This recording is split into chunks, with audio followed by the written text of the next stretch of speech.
Okay, so hopefully that wasn't way too loud. I don't know what was up with the sound. It looked like it was really loud, but it's loud. But it's not. I don't think it's too loud. Hopefully it's all right. But we are live. Hopefully, let me know in the chat, in the live chat, if we are in fact live. Thank you for joining me, and I'm excited to be back.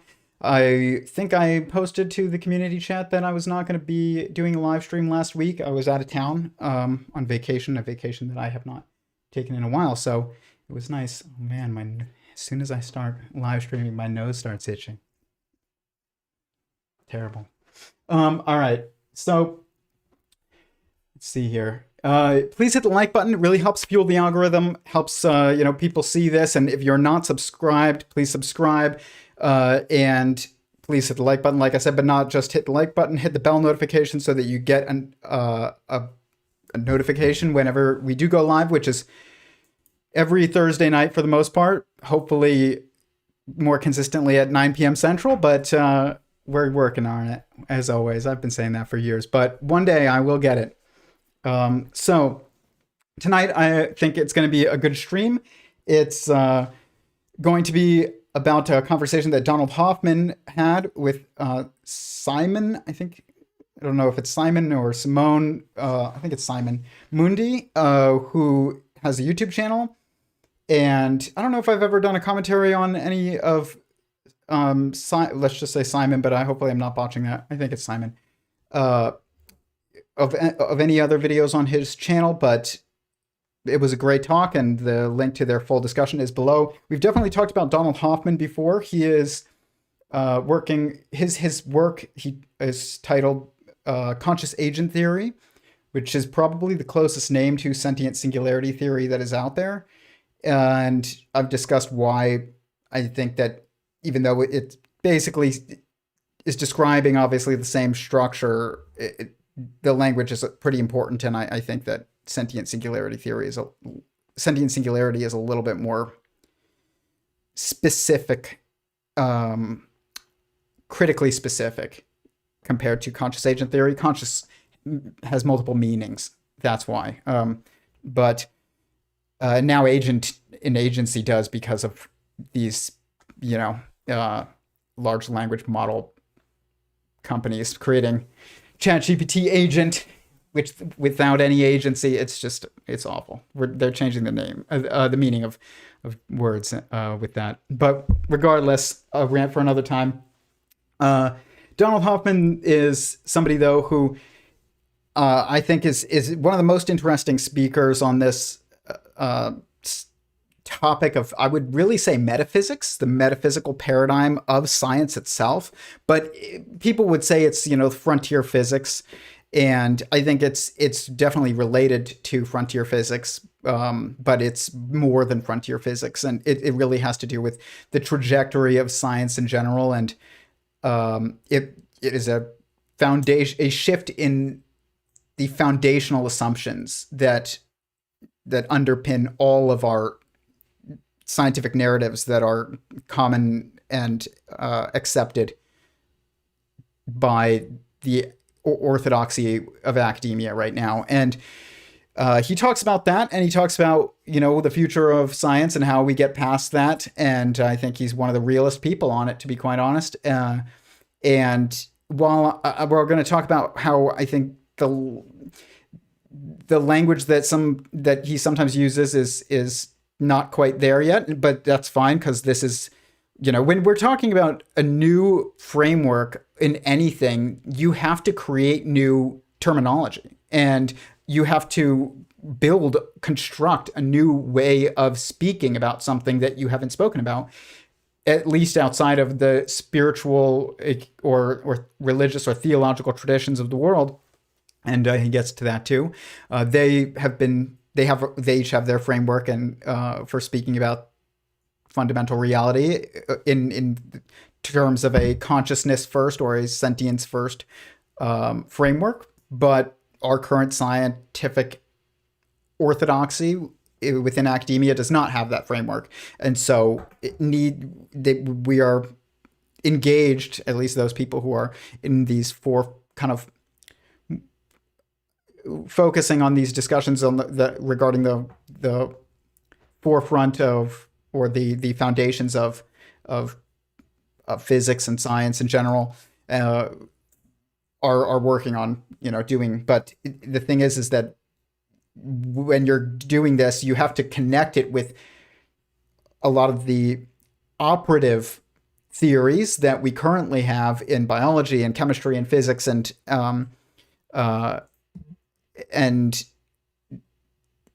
that requires using that terminology to some degree, or linking it with this new linguistic framework that's being built. And this is a tough thing. So I think that this is one of the most critical components of advancing this forward. And this is nothing new. You look at, there's tons of pages and people who are constantly talking about how consciousness is fundamental, and outside of the theological traditions that are, just people get labeled as woo or whatever. But there isn't really like a focus, I would say, outside of this channel on really dialing in the language necessary to describe this stuff going forward. Everybody has these kind of, you could use terms that people assume you understand what others are that you assume others would understand, or that are intuitively, for the most part, understandable, but it's not specific enough. We can't have it just be intuitive. It has to be really, really specific. And what's interesting, what I've learned about language, is that there's no synonyms, no true synonyms. And that makes perfect sense. Why would you make another word to mean exactly the same thing as another, another? But we even have, it's like the term synonym is kind of a lie, because we have the term for something that actually doesn't really exist. But what it really means is like something that is similar, not something that is the same.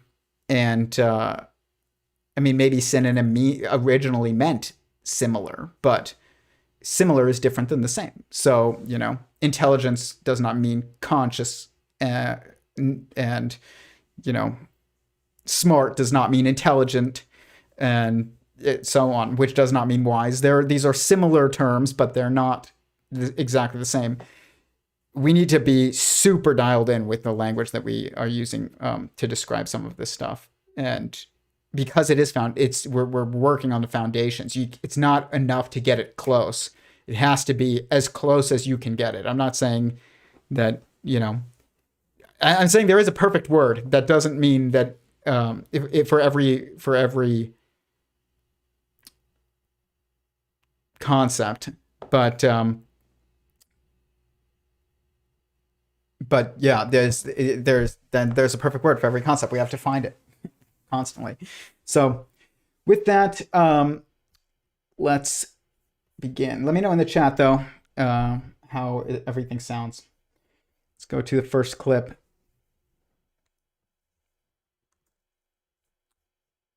I will say Donald Hoffman is getting better over the years. I've done multiple streams about his various conversations. He is definitely getting better at describing some things. And I know that because I've gotten better at describing some things, a lot of things. You watch the beginning of the first videos on this channel, and well, you can kind of understand what I'm getting at for the most part, I hope, at least.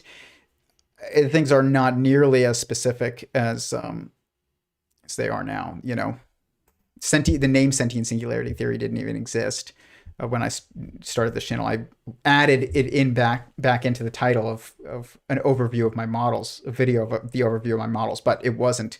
If you watch that video, you won't see me mention Sentient Singularity Theory because it didn't exist.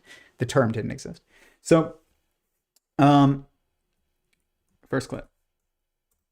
By the way, I'm trying to keep these two under 3 hours for the most part going forward. And starting at 9 p.m. Central. That's my goal. I'm not saying I'm going to do it, but I'm stating that I want to do it, at least.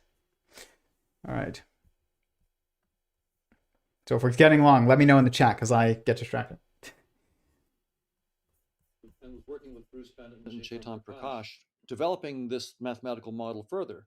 And it had gotten so far that we could begin to ask questions like this. And at one point, when I was discussing with Bruce Bennett the implications of this, it really hit me. Wow, this theory is really telling us that reality may be utterly constructed. The perceptual reality, the things that I see that I took to be objective reality, may just be a subjective reality, more like a user interface and not the truth. And that was such a shock that I actually had to sit down. And I had to take it seriously because I'd been working with the team to develop this mathematics. And so I was listening to what my own theory was saying. So it was not like somebody else's theory. It was my theory that was slapping me in the face. So I had to sit down and pay attention. And how did that make you feel? And how did it hit other members of the team as well?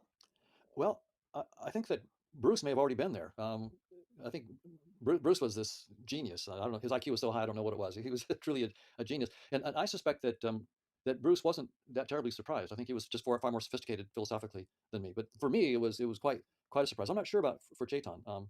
Probably he was more sophisticated and understood it as well. So I was probably the Johnny come lately in the group.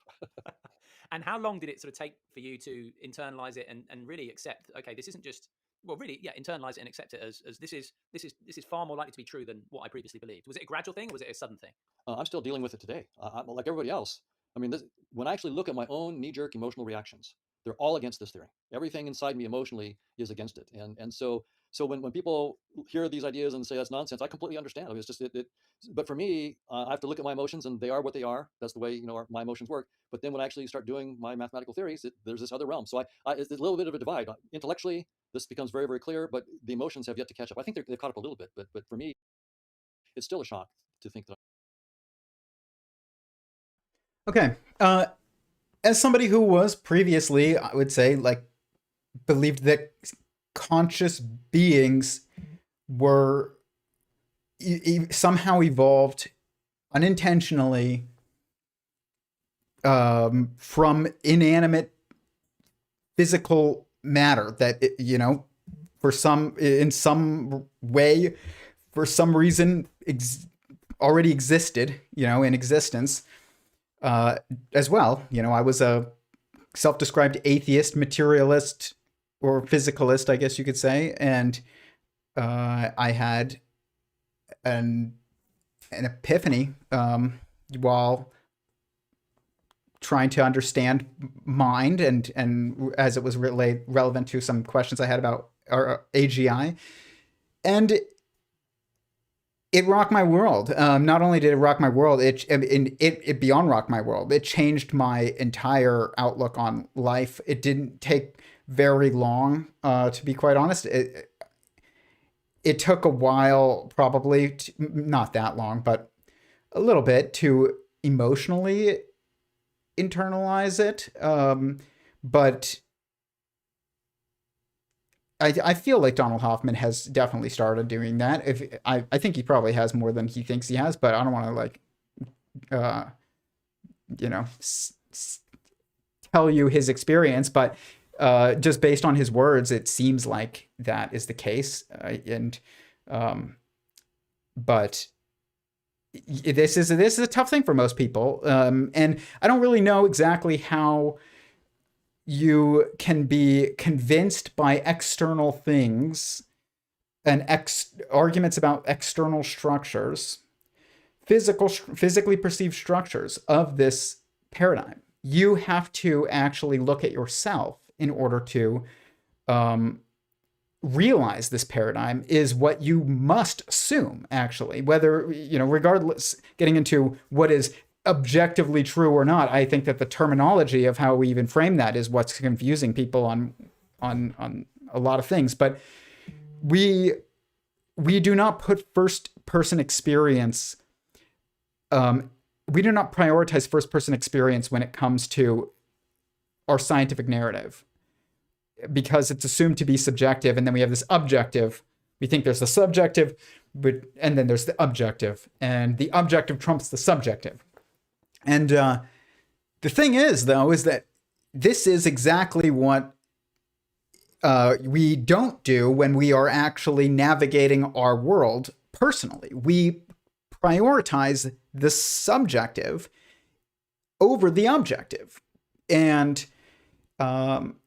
because you must prioritize first-person experience. If you eat something and it tastes awful, if just because you read that it tastes great does not mean that you're going to keep eating it. You're going to stop eating it if it tastes awful to you, because you're prioritizing first-person experience. So we don't do this, though, in our academic scientific pursuits, and it has completely destroyed any hope of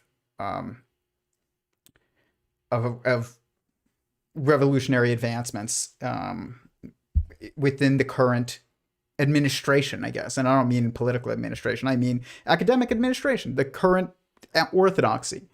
And but this is what makes it so hard to convince people, is because it doesn't just it requires them to actually humble themselves enough to look at their entire worldview and assume that they're wrong and look for evidence of the opposite of what their default previous assumption already was. And that's how you do it.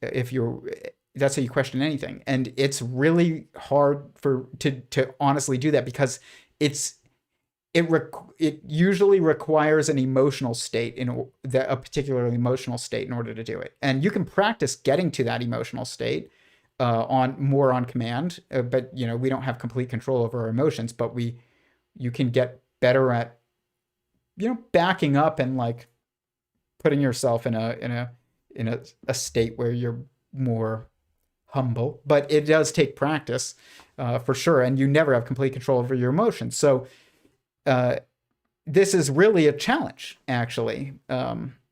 And it's not a matter of proving just, logically, because I think that you can actually prove logically that you must prioritize first person experience. And first principles logic. When you say, when we're trying to understand the world, we shouldn't look at things under microscopes and look at things through telescopes in order to build a foundation of a foundational framework for which we build our science on top of. You have to internally question yourself and say, what is the truest thing that I know? And the answer is subjective, but it's for each person, but it's super subjective for everyone, which means it's the same for everyone, but it is personal for everyone, which is, the answer is I am. You should still ask yourself, what is the truest thing that I know? Even though I just told you what I think is inevitably true that it must be, but you don't just take my word for it. I don't know why you would. My voice isn't that great, but, and I'm not that handsome, but, you should ask yourself, that question and seriously think about it. And I think that the answer must be for you, I am is the truest thing that I know. And if that's not your answer, then I don't think that you even exist. I don't think it's possible for you to exist if that's not your answer. So this is what you actually have to build the foundations of science on.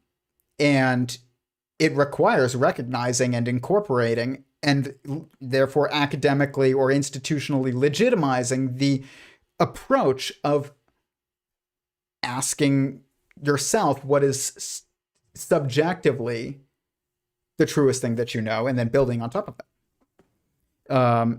But what this does is it means that if we have a consciousness first or a sentience first, which sentience means feeling, and that's all it means. It means feeling, which really is what self-awareness is to feel the self. You don't actually feel anything outside. You feel impact on you by others, most fundamentally.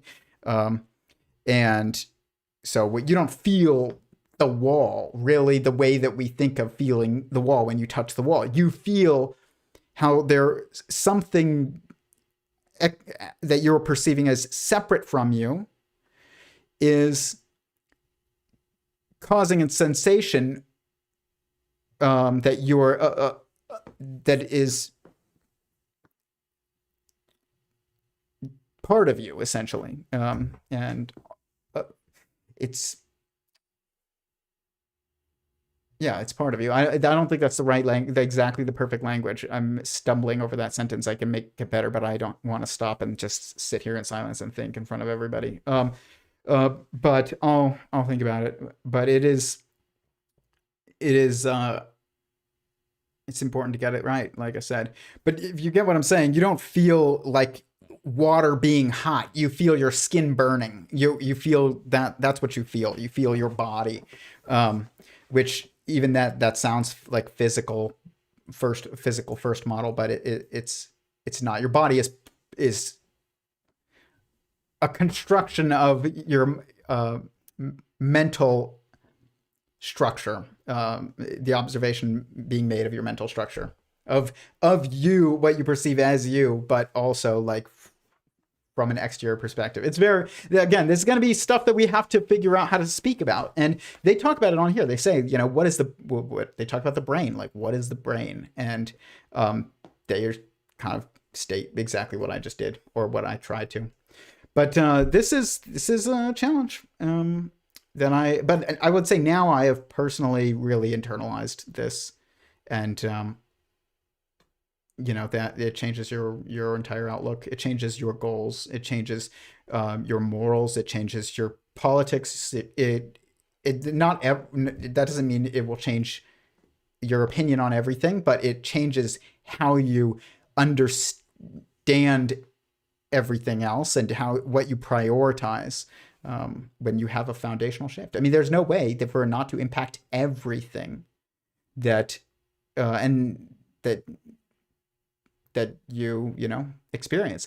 That said, that's going to be true of science too. So if science has a foundational paradigm shift, it's going to impact our outlook on every operative theory of evolution and quantum mechanics and everything. It doesn't mean that all of that is wrong. It just means we're going to completely require a completely different shift on what we think these things mean and why these patterns would have emerged and why they're observed.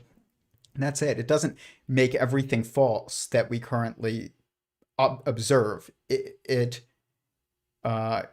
just changes how you interpret what you observe.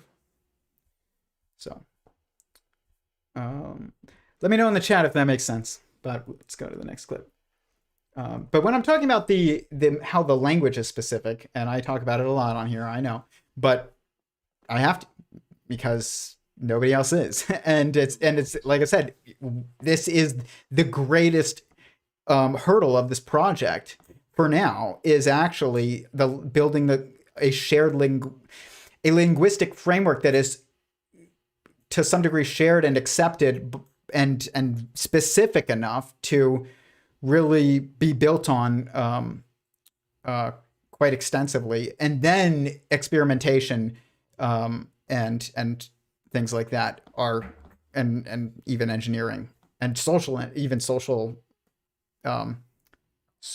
technologies, I guess you could say, material and social technologies. I think actually after in a consciousness first model, I don't really know how different those things are, to be quite honest. Everything starts to really, I don't want to say like blend, but connect. Good way of putting it. So the social and the material. So here's a clip kind of that can help highlight this language thing that I'm talking about. So my colleagues, so it's not just me. I'm not a mathematician, so I've worked with mathematicians so hats off to them, like Bruce Bennett, Chetan Prakash, Manish Singh, and others who are far more sophisticated than me in mathematics. And what we found is that using evolutionary game theory, we can actually prove theorems. And the probability is precisely zero that any sensory system of any organism has ever evolved to see anything about objective reality as it is. Now, I should say, it's not that that means that anything goes in perception, right? If, for example, someone just emailed me today saying, "Does that mean that that evolution has given us just so stories, right? Just so stories about reality?" No, no, no. They're not just so stories. They're useful stories. They're useful in the same way that your user interface on your desktop is a useful guide to the complicated circuits and software inside your laptop or whatever. If you had a just so story for your desktop interface, you wouldn't get anything done. So it's not just so. There are important connections, but clearly what you see on your desktop in no way resembles the circuits and software and electronics inside your laptop, right? It doesn't resemble it whatsoever. It's a useful guide. It's not arbitrary, but it doesn't resemble it. And that's sort of what evolution did. It's given us space and time and physical objects as a useful interface. And so there are systematic connections between that interface and properties of objective reality. That's why it's useful. So there are systematic connections. It's not a just so story. And yet, nothing inside space and time as we perceive it in any way resembles the objective reality, in any more than the pixels on your desktop resemble the circuits and software inside your computer. Saying things like objective reality, that it even exists as something that is beyond like a subjective perspective, it's just that entire statement is undermined by a consciousness first model. So it's just not this is not a mathematical problem. This is a linguistic issue, or a linguistic endeavor first, because it's about us communicating about not about things that involve feelings, not just physical structures. And so mathematics is not going to cut it. It's not the right context. Funny and not funny at the same time. Got to chuckle through it. Happens. Yeah, but it's so cringe when you have tech issues. The sound went out for that long and you guys are still watching. I really appreciate it. Everybody who stuck it out through that. Thank you. That's some serious patience. I don't even know if I would have that. But let's go to the next clip because you guys have been waited long enough. I'm going to cut that out. I might re-upload, but I probably won't re-upload. I'll just cut that out.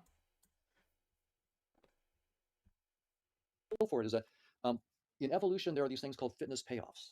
They sort of govern whether you're going to, what happens if I eat, for example, a hamburger, if I'm not a vegetarian, there could be good fitness payoffs for me. I get energy and protein and so forth. But if I eat poison ivy, well, that's not so good for my fitness. So these fitness payoffs describe for each organism, each action, and each state of the organism, what payoffs you might get in terms of the probability of surviving long enough to reproduce, basically. And what you can do is show that these fitness payoffs themselves have no information about, they do not convey information about objective reality truth.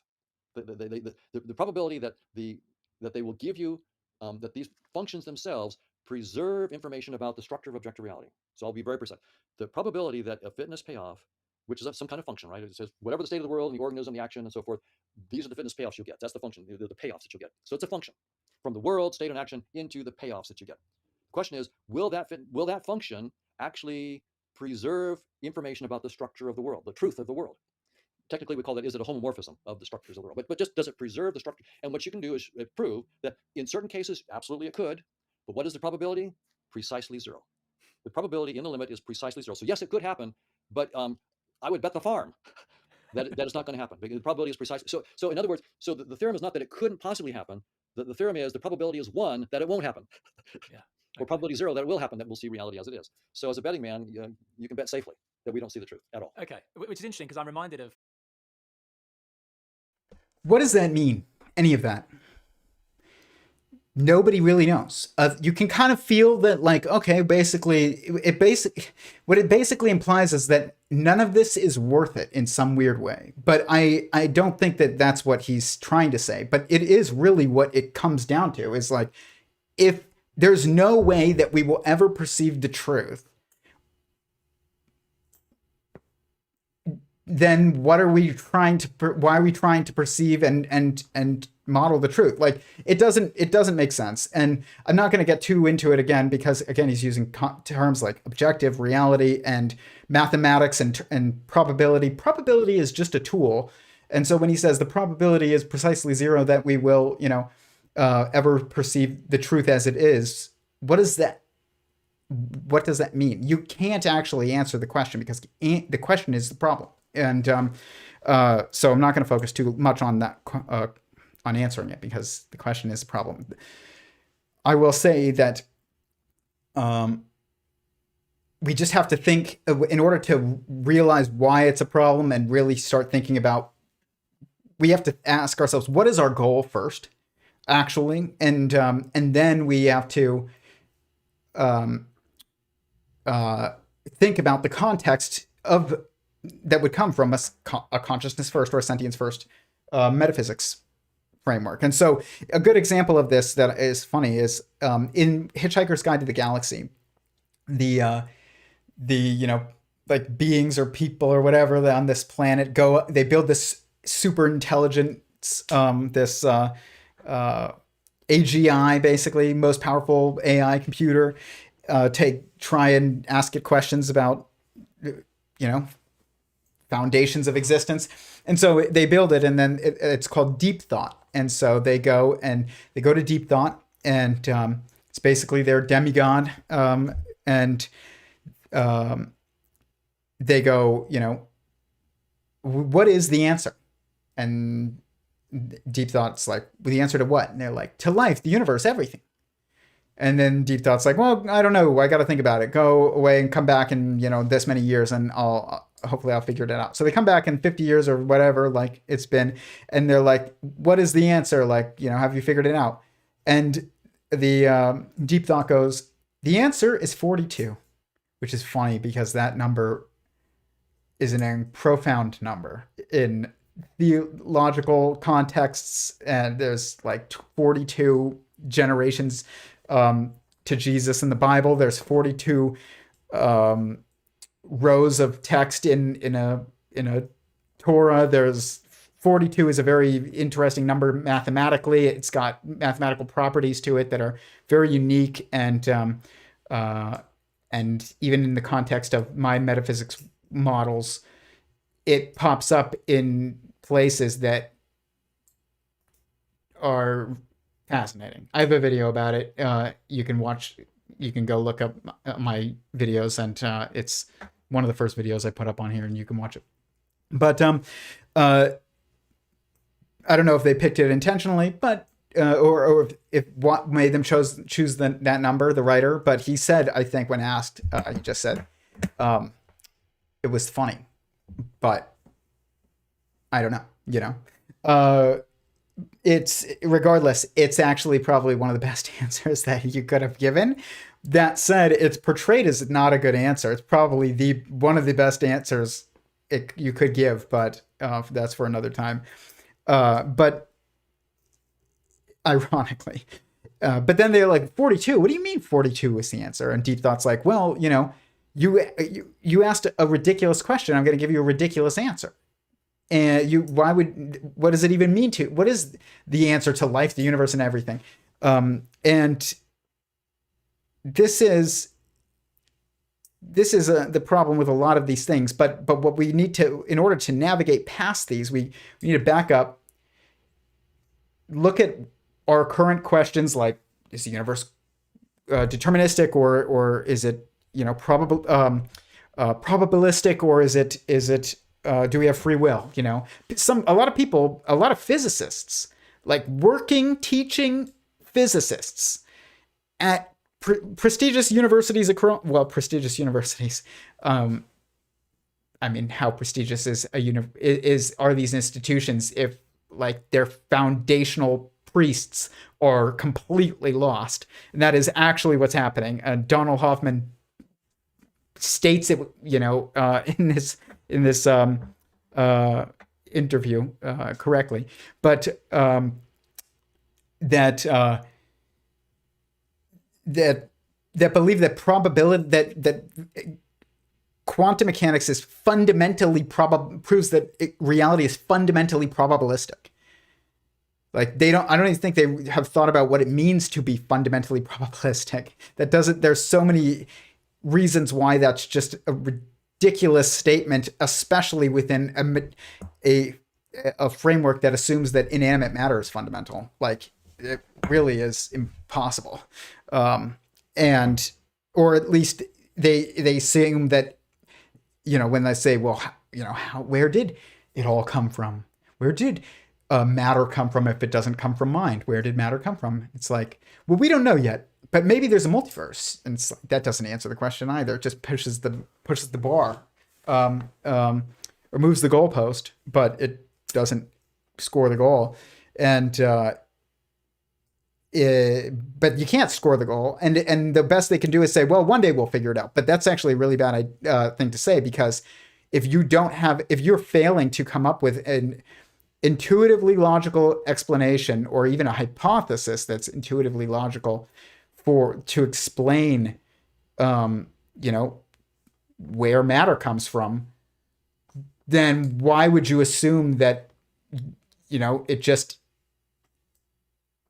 that it comes from something that you don't know, as opposed to something that you do know, which that, as opposed to the truest thing that you know, which is that I am, that you are. And so, like, why would you?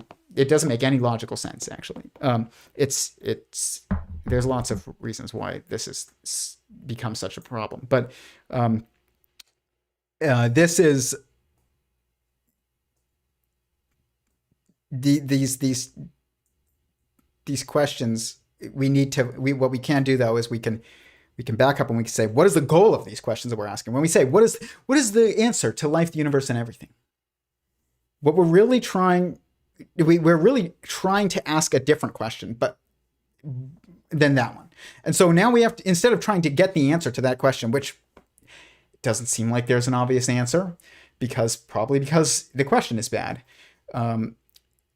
which is the implication of the book. But we're trying to ask a question. There's a feeling that we have that is subjective, actually, super subjective, I would even say, to universal to everybody, but also personal to everybody.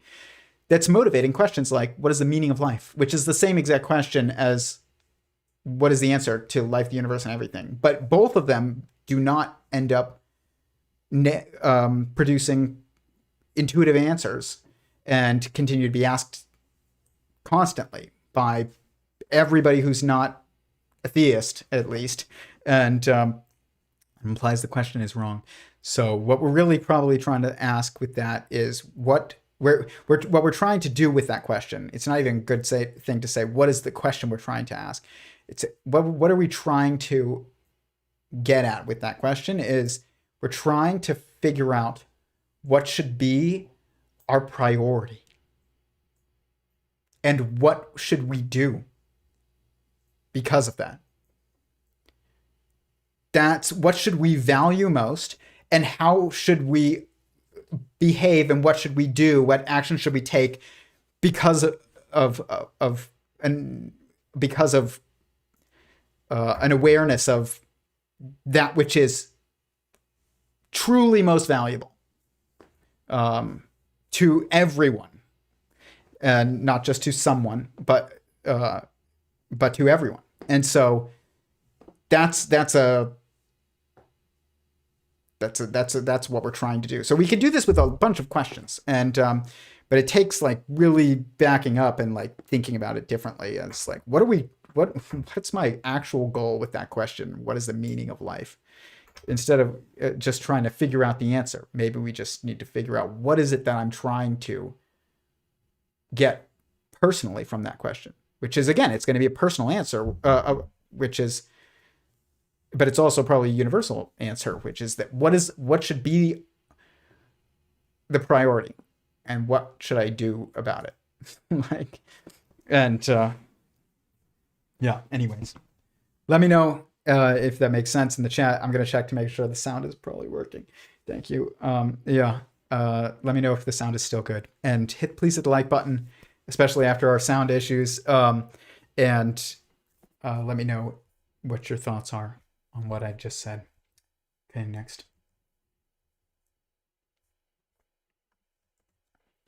We cannot prove or use our current assumptions and linguistic framework within a material that has been constructed within a material first, an inanimate matter first, a thing first framework.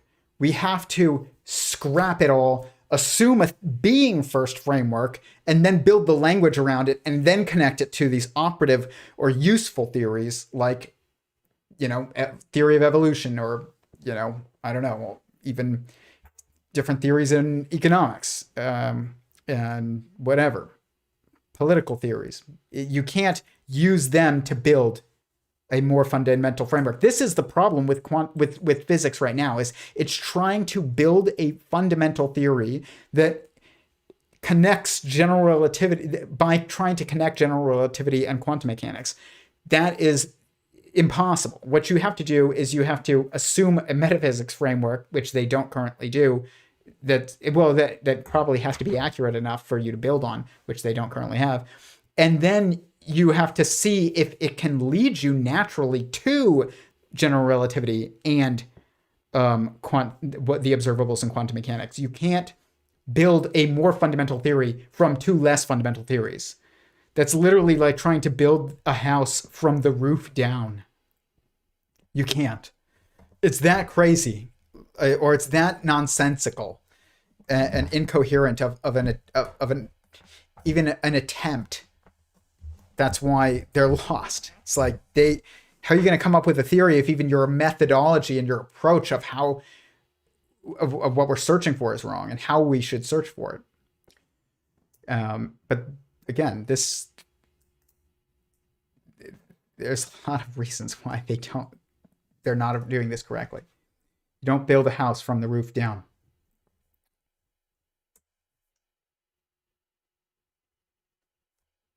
Quantum state properties, or whatever it might be, the right global workspace state or properties. Somehow these functional properties of physical systems give rise to consciousness. And I think that most of my colleagues think that partly because they don't understand that space-time is doomed. But again, most physicists don't yet understand that space-time is doomed. So I can't fault my colleagues in cognitive neuroscience for not knowing that. So they don't understand that the bottom has been cut out from that whole thing. Do you realize what that, like, how profound that actually is? But the more you think about it, the more insane not insane, but the more astounding. Again, language specificity, very important. Because was it really insane if it's accurate? No, it's astounding how lost every single field in our sciences currently is. And he just said that. He's like, our physicists don't yet realize that space-time is doomed. And so you can't fault neuroscientists for not realizing that space-time is doomed. And so they're trying to figure out how consciousness can come from physical structures like microtubules and neural connections and the different brain hemispheres and all, whatever, even quantum physics. And that doesn't work either. You can't even use quantum physics. And so, maybe a little bit like there's some crossover in symmetry structures, but you need to understand what those symmetry structures come from first. And then if you do, then you don't really need to figure out where sentience comes from anyways. It's this, like, he's right. It like pulls the rug out from, if you pull the rug out from under the house and the house is built on a rug, the whole house falls down. Like, this is the state of our current science. It's wild, or I don't even want to say wild. It's just mind blowing to me. The more I think about just like how much this has to just every field, guys, every field.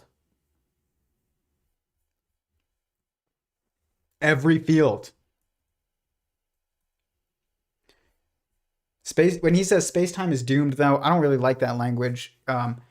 It's just what he's saying, though, what he means by that is that the assumption, the current assumption is that space-time, meaning, which really just means physical matter, is not what is fundamentally existent. It is emergently existent from something else, that some other structure that's more fundamental. That's what he's stating. And it's not that space-time doesn't exist. Okay. And it's not that physical matter doesn't exist. When people say it doesn't really exist, the idea that you can't see reality for what it is, it objectively is, that's not the right way to even phrase this stuff. Matter is not an illusion.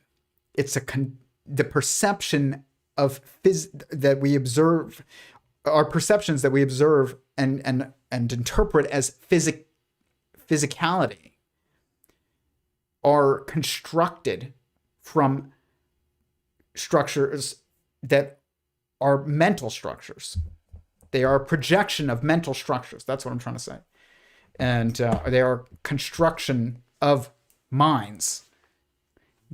And the relationships between those minds and the interactions between those minds. And that's what, and the operations of those minds, like that's what it is. It's not that it's an illusion. So while it got everything, this whole thing started when we use metaphors like, oh, it's matter is an illusion, or reality is a simulation. No, if you're real, it's real.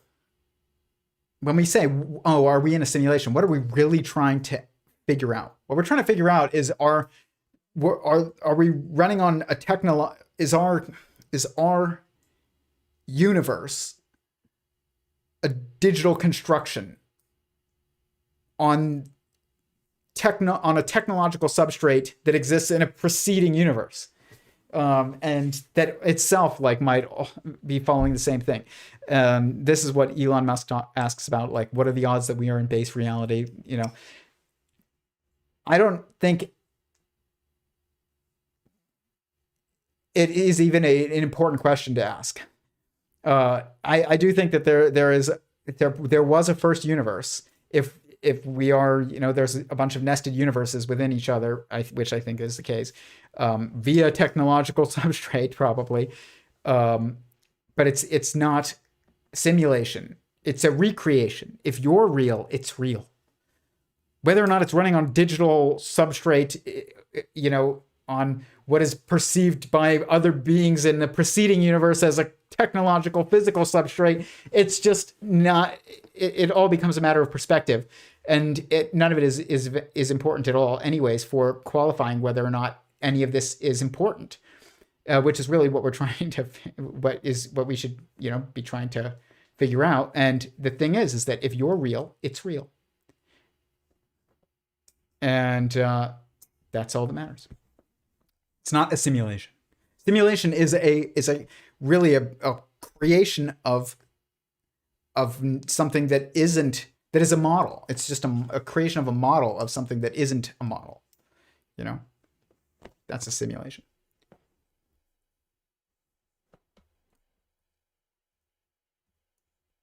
But physicists don't know that space-time is doomed. Physicists think that matter is fundamentally probabilistic. Then things can randomly pop out of nowhere. That is what a lot of them believe, because they have to, because there's no other way to even hold that concept in your mind without it unraveling completely, which it will unravel if you investigate further. But you can be like, I'm not going to look any further. I'm just going to assume that it can randomly, a universe can randomly be created. Matter can randomly be created, or, but that goes against physics, our operative physics theories, which are actually testable. I'm not saying that they're not construction of mental and metaphysical structures. They are, but the idea that energy cannot be created or destroyed, you can't hold that idea and also hold the idea that that matter can randomly appear. and that a universe can randomly appear. And you cannot hold any belief really with that if you believe that causality doesn't exist. There is no causality, which is really what you think if things can happen without any external or existent action. That change can occur without any externally existent action, or at least existent action, which really gets it down to actor if you're a consciousness first model. But this is like your logic.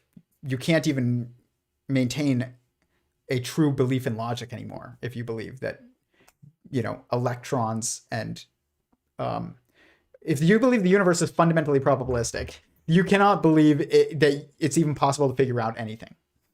If you believe that matter can randomly pop into existence and that universes can randomly be created by nothing, then you can't actually believe that it's possible to figure out anything, because you can't logic any problem out without causality being true, being an existent constraint. It's really ridiculous. Okay. So when it's funny because you hear people say all the time, oh, academia, they're lost. And then a lot of people are, even who realize that, are hesitant to say it because you just can't really be taken seriously, quote unquote, by the orthodoxy without, if you're going to claim that they are lost, like, why would they take you seriously? And the thing is we just need to not care what they think. Because if you really think that they're that wrong, why would you care whether or not they take you seriously? If they're that lost, do you need the validation from people that are lost? No, you don't. But I understand the desire, but it's wrong, and it holds us back. So Donald Hoffman says this very clearly later on. He's asked, how do we move forward from this? And he states exactly like how we would move forward from this. And this is what he says.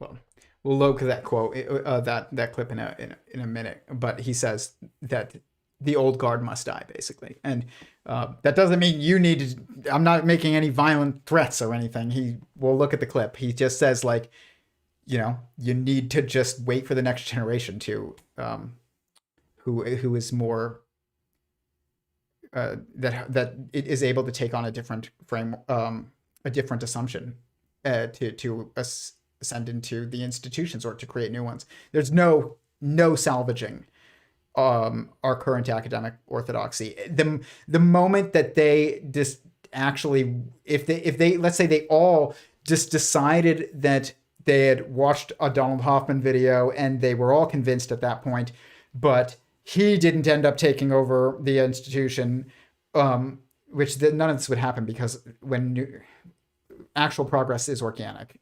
But like, if they just took that on and took the idea, they would not truly understand it anyways. Like, if they didn't come to it on their own, like, they're not the right people to be leading things. We really do just have to, like, construct new institutions, new communities, new linguistic frameworks, and keep working on the problem independent of basically academia at large. Some people in academia are wonderful researchers, and Michael Levin and plenty of others who are going to be people who are going to be able to engage in this new framework, which they are. He is, and so are many others. But it isn't the norm. It's not It's not the majority. And the majority will just be left behind. So that's what I'll say. He says, like, we have to wait for the old guard to die. But I'll say this. We just have to leave them behind. And that's what we have to do. Because you can't just wait for them to die either. You have to actually push and make advancements and be constructive and move things forward.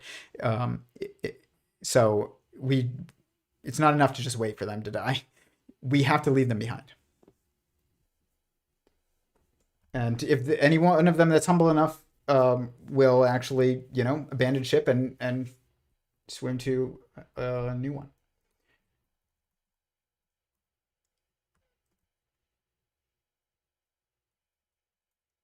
Okay.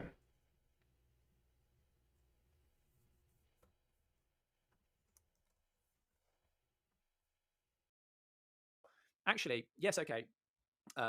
We believe in time. I can go and leave my keys out on, well, as the example I've already given, but also I can go and leave my keys out on the desk by my front door, go out, and when I return, the keys will be in the same place. And that sort of hints that, there is time, and obviously I can throw a ball in terms of space. But actually, if we refer directly to our immediate experience, rather than, okay, our beliefs and interpretations, in our immediate experience, it's always now, and it's always here. Right? And actually, experience should trump belief.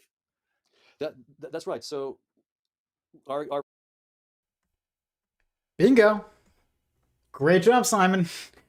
Experience must trump belief. It must. It absolutely must. If you experience something, you don't need to believe it anymore. If you experience that boiling water is damaging to your skin because you put your hand in a pot of boiling water, you don't need to believe it's dangerous anymore. You just know it. And this is like a massive difference from how our current academic orthodoxy approaches everything. And so that's that's why we have to leave them behind. Simon's right. But fundamental primary experience is the here and now, and it's always now. I can never do something in the future. I can only do it now. And the past is only something that I remember now. And so there is this sense in which the now is the fundamental experiential reality. As a science, this is a different thing, but as an experiential reality, it's always the now. I've never done anything in the future, and I've never done anything in the past. It's always been in the now that I've ever done anything. And in the model that we're building of consciousness, we have this conscious agent model. We model it that way. The mathematics has a now, where the state of the Markovian dynamics is always changing, but it's always in the now. But the time that we experience, right? So space and time has a time. That's tied in physics to a notion of entropy, of increasing disorder with increasing time. Things fall apart as time goes on. Our bodies fall apart. Yeah. Our cars get old. The sun dies. Food goes off. Yeah. so things. That's the. So there's this notion of entropic time, and that what's really interesting mathematically is our theory of conscious agents has a dynamics. So you might say, oh, therefore you've got time. Well, we have a dynamics. There is a dynamical parameter, but there's no increasing entropy. The entropy does not need to increase, but it's a theorem that if you take our Markovian dynamics and do any projection of it, so take this Markov dynamics of consciousness and take a projection where you're losing information about the whole thing, the projected dynamics will have increasing entropy, and therefore an arrow of time. So my take on it is the arrow of time is not an insight into the nature of reality. It's entirely an artifact of the loss of information in our projection. I wouldn't even say it exactly like that, but I almost wanted, like, if I had a mic, I would drop it and then I catch it right before it hit the floor because it's so good. But that last bit where there's a little bit of an issue, but it's all right. The thing is, though, is that time is a term that has multiple meanings. This is why I don't like the term conscious too, because we use it to mean multiple things.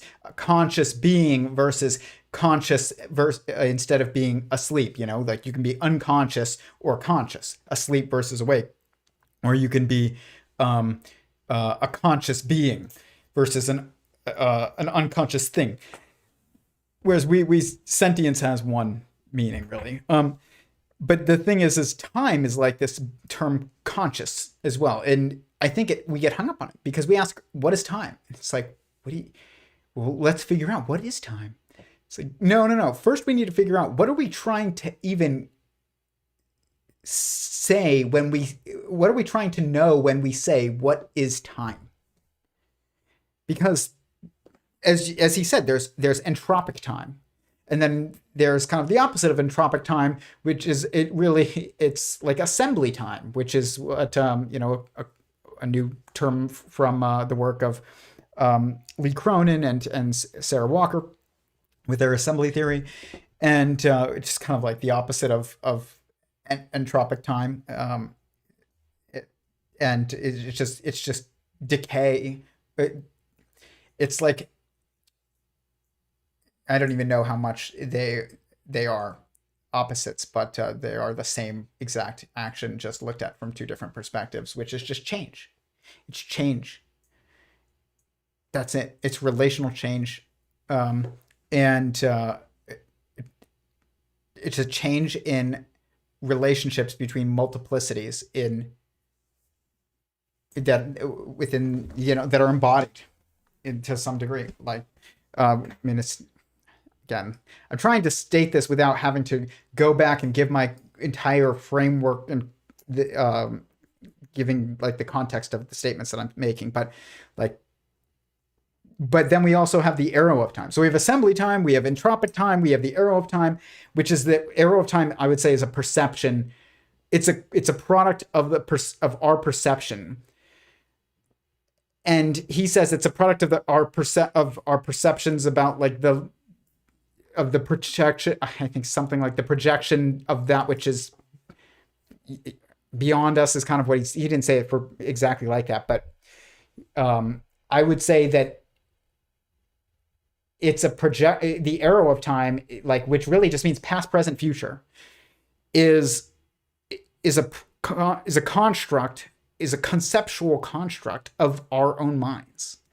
But they are completely right in both stating that like there is only the present. Really, that doesn't mean that what we do doesn't matter. When people say, "Does the past matter?" What we do matters. That it's not right. It's not even a good question to ask. What does the past matter? It's what we do matters always. But what that means is that change is always possible. So yes, actions that you have taken have put you in the situation that you're in now. But you also can make decisions in the situation that you're in now that change the situation that you're in. And so that's really what we're trying to, that's the framework that we need to look at this from. And so when you say things like, does the past matter? It's assuming the past exists, but in this weird way, but you can't say the past doesn't exist either, because that also tends to imply that our actions don't matter. And so it's just again, this is the issue, is we're using these legacy linguistic terms and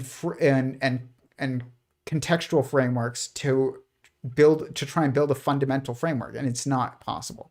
So that's why it's better to ask, what are we trying to figure out when we ask questions like, what is the nature of time? There's a couple different questions that could mean. It could mean, why do we perceive, where does our perception of the past and our conception of the future come from? Well, that's an entirely internally answerable. That context of that is entirely basically you, and but not entirely, but for the sake of this discussion, entirely, it's an internal. I don't want to say it's entire, but it's internal. Versus entropic time, it's like, what causes entropy? But that, before we even ask that, you have to say, what causes our perception of what we are, that which we perceive and are currently labeling entropy? And it's like, within a sentience first or consciousness first model, if there's a bunch of beings everywhere and they're all able to impact each other, and they can't not impact each other because they are each other's context, and you stop and you freeze, but other beings don't freeze, then things are changing, beyond you. That's really what, and you're perceiving it. And so, but you're perceiving it from this perception of like assuming that what is that staticness is even that you're assuming that staticness would be, you're approaching this from an assumption of staticness in some way. I'm not stating this exactly very well yet, but and then you're wondering why like change is occurring. It's just doesn't make sense.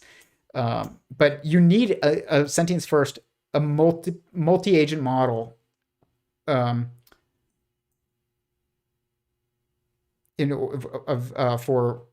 explain entropy, really. Like, but you have to kind of ask these questions the right way first. You can't. It's funny because you listen to these physicists, and they're not. And Eric Weinstein says they're not physicists, and they're not. They're not. They don't. If you don't know what matter is, you're not a physicist. Like there were people that were physicists, and they created the framework that is our operative framework, and most of them had metaphysical assumptions that are actually the opposite of what are the current orthodoxies. The majority of the current orthodoxies' metaphysical assumptions, but they were mostly theists, guys. Like they were. It doesn't mean they were religious, but to one specific scripture or whatever. But like even Oppenheimer was well known for. And it's in the movie Oppenheimer. Was like he quoted a piece of scripture famously when he saw the atomic bomb test. You think that just doesn't matter? No. Einstein asked, "My greatest question is whether or not God had any choice in the laws of physics, in the laws of the universe." You don't ask that question if you don't take that question seriously. You especially don't say it's my greatest question. Even though Michio Kaku might try and explain away that theism, that theistic perspective that is conveyed in that statement, Michio Kaku is not Einstein. We need to look at what Einstein said. And even if Einstein said, "I'm an atheist," but then said, "My greatest question is whether or not God had any choice in the laws of the universe," he's still a theist. He just doesn't know what it means to be a theist. He's got the wrong definition of theism.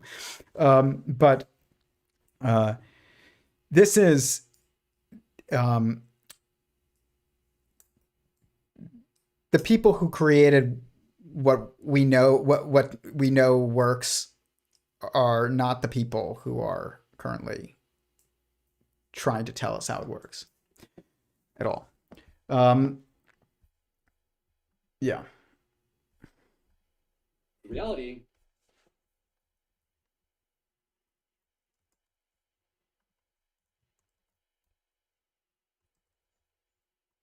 Okay. What are we at, guys? What are we at time-wise? I can be it, but An hour and 27. Okay. We're doing good. Even with the tech issues.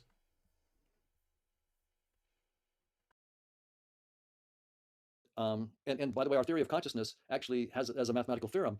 It's actually a theorem that you can never have a theory of the ultimate consciousness. You can have theories of projections of consciousness, and so we have all these projected conscious agents, and we're fine, and we can work with those. But our theory says there is this ultimate one consciousness, which I am, and the theory says that we are infinitely far away from ever getting there mathematically. It's impossible to get there mathematically. Yeah. That's, by the way, the power of mathematics is to show its own limitations, right? Yeah. It says precisely all scientific theories will always be infinitely far away from a final description of this one conscious screen, the ultimate one consciousness. So that's why I pause a little bit. These are not trivial ideas, but the basic idea is what we call space-time in the world is just one movie that the screen of consciousness can play. You are that infinitely potential screen. It's like Xbox Live. Dreams are, and this is a metaphor, so it's not perfectly accurate, but dreams are pretty, this is my way of looking at it, kind of like, or describing it to people who haven't, who need a metaphor. Dreams would be like playing campaign on a video game.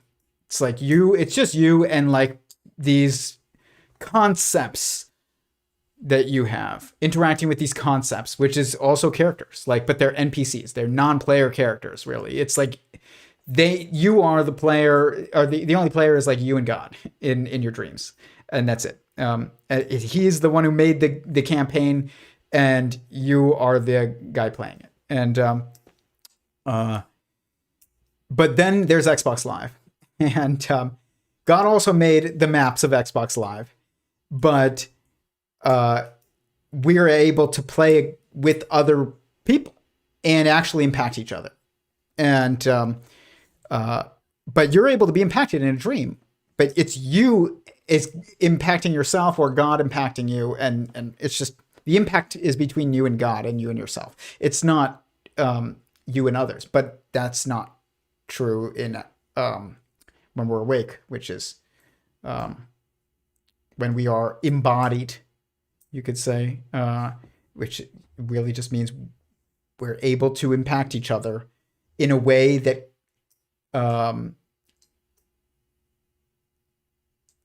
that cannot just be overridden by by mere desire. You know, the wall is there, and if I want it to not be there, and I just think, oh, I don't want the wall to be there, and I just try and picture it not being there, and then I open my eyes again, no, it's right there.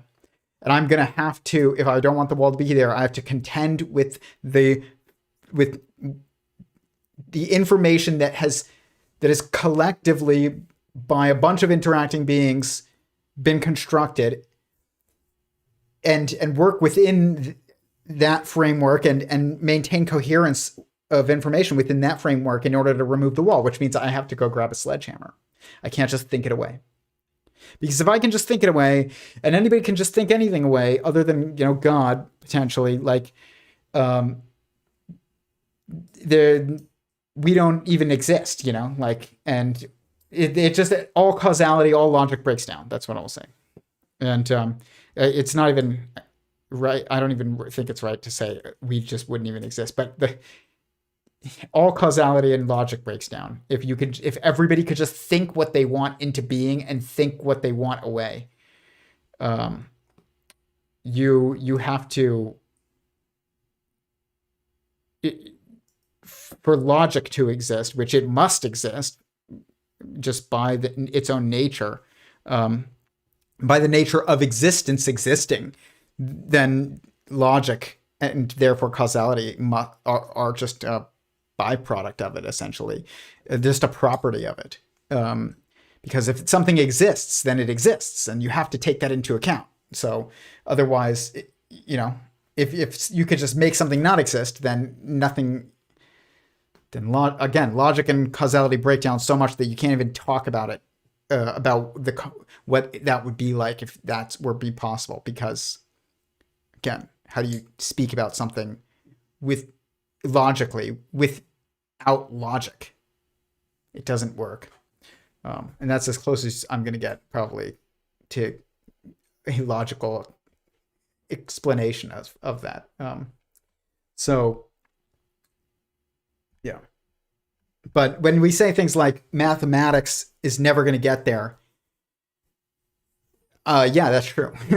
We used to have this field that people think is nonsense now, and I think that the way that it is, even by people who believe, who say they believe in like numerology, even they don't get where it comes from. They've just kind of like read what others have written about it over the ages, and sometimes seen patterns enough to like see that there was at least something there in the past, and they assume that there's something there now. And I'm not saying there isn't, but they even the people that look up numbers and things, and they don't think about why 3 would mean this, or why 333 means this. I'm not saying I know what it means. I don't know. But like, if it means anything, then there's reason why, and it's not just because you read it on a numerology website. And that was, though, practice within the theological traditions of the past, and absent a theological context, I don't think that you can make any sense of. You cannot intuit or deduce like meaning in the context of sentience from quantity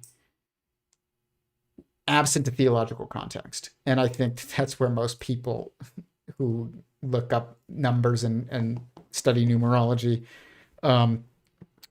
are approaching this is from a non-theological context, and good luck. You can't do that. And so it's the same. They have the same problem as our physicists. It's like, and for the same reason, you're going to hit a limit of mathematics, or not mathematics. You're going to hit a limit of the meaning that can be deduced from quantities, and which really means symmetry structures as well. If you aren't starting from some 1 at the beginning, and because where did quantity come from then? Like, it's incoherent. It really is. Like trillion on trillion.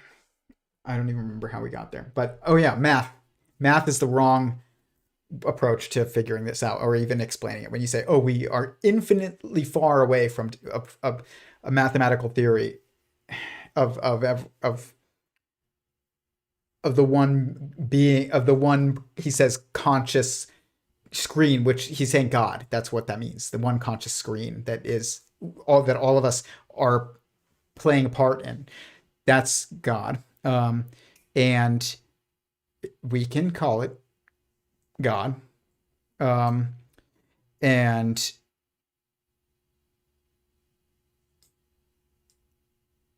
it's someone. It's not just something. And you need that context, that singular starting context, to build everything. So I'm not saying it's wrong to say, oh, we're infinitely far away from a mathematical theory of God.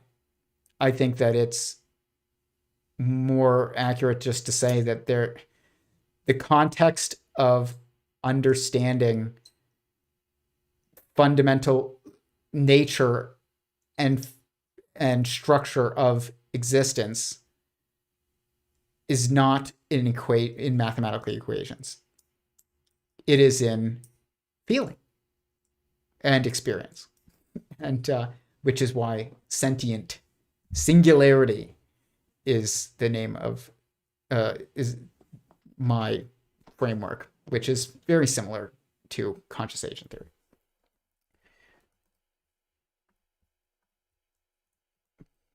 But it focuses on feeling. So we're going to get to that in a minute too here. So he gets to things like this. This is a big problem that I have, again, with like a lot of just the discussions that are had on these types of things, and he'll show it here. Just a person in spiritual, but also in science, to really make progress, to get to really deep ideas, let go of all concepts. Literally let go of all concepts.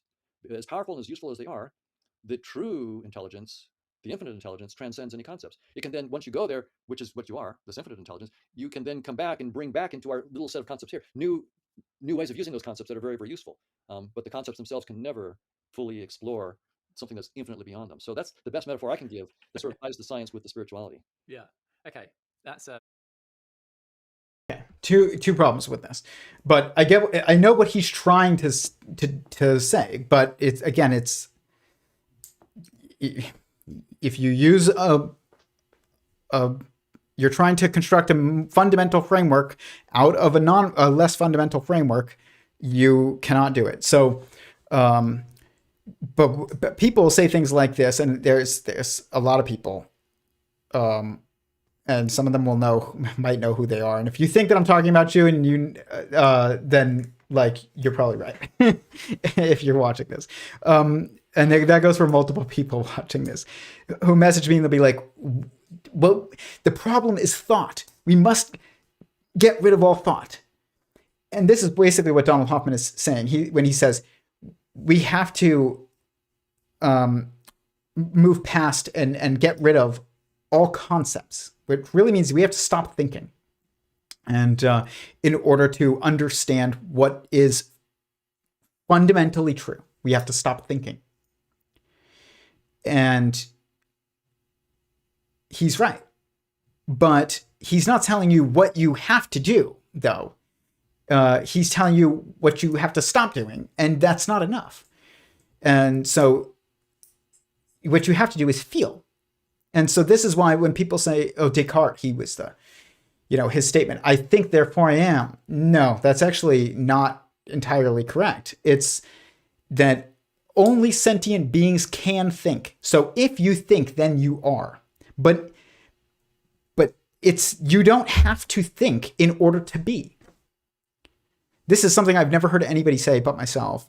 And I'm not saying I'm the only person that's ever said it, but I've never heard anybody else say it. They all reference Descartes, and I think, therefore I am. And if I said that was wrong, then that's also wrong to say. It's that if you think, then you are, but you don't have to think in order to be. So what do you have to do in order to be? You have to feel. I feel, therefore I am. Somebody said on my, that is more fundamental than I think, therefore I am. It's not that I think, therefore I am is not true. It's that I feel, therefore I am is more fundamentally true. It's just more fundamental, and it's more universal. Like I said, you cannot stop feeling. You can stop thinking. Thinking is actually an action. It's something that true thinking is something that we have to try to do. It's like walking somewhere. You don't just walk all day without choosing to. But you can walk and not go anywhere because you didn't choose where you're walking. You just walk and you can walk with your eyes closed and just be choosing to walk, but not know where you're going to go. But you have to choose to walk, and so you can think but not think well is what I would say. But it is an action. Feeling is your nature. It's different. It's not something you can do. It's something that you do. Thinking is something you can do. It's not something you do. It's something you can do. It's something you sometimes do. But feeling is something you do always, constantly. And if you ceased to feel, then you would cease to be.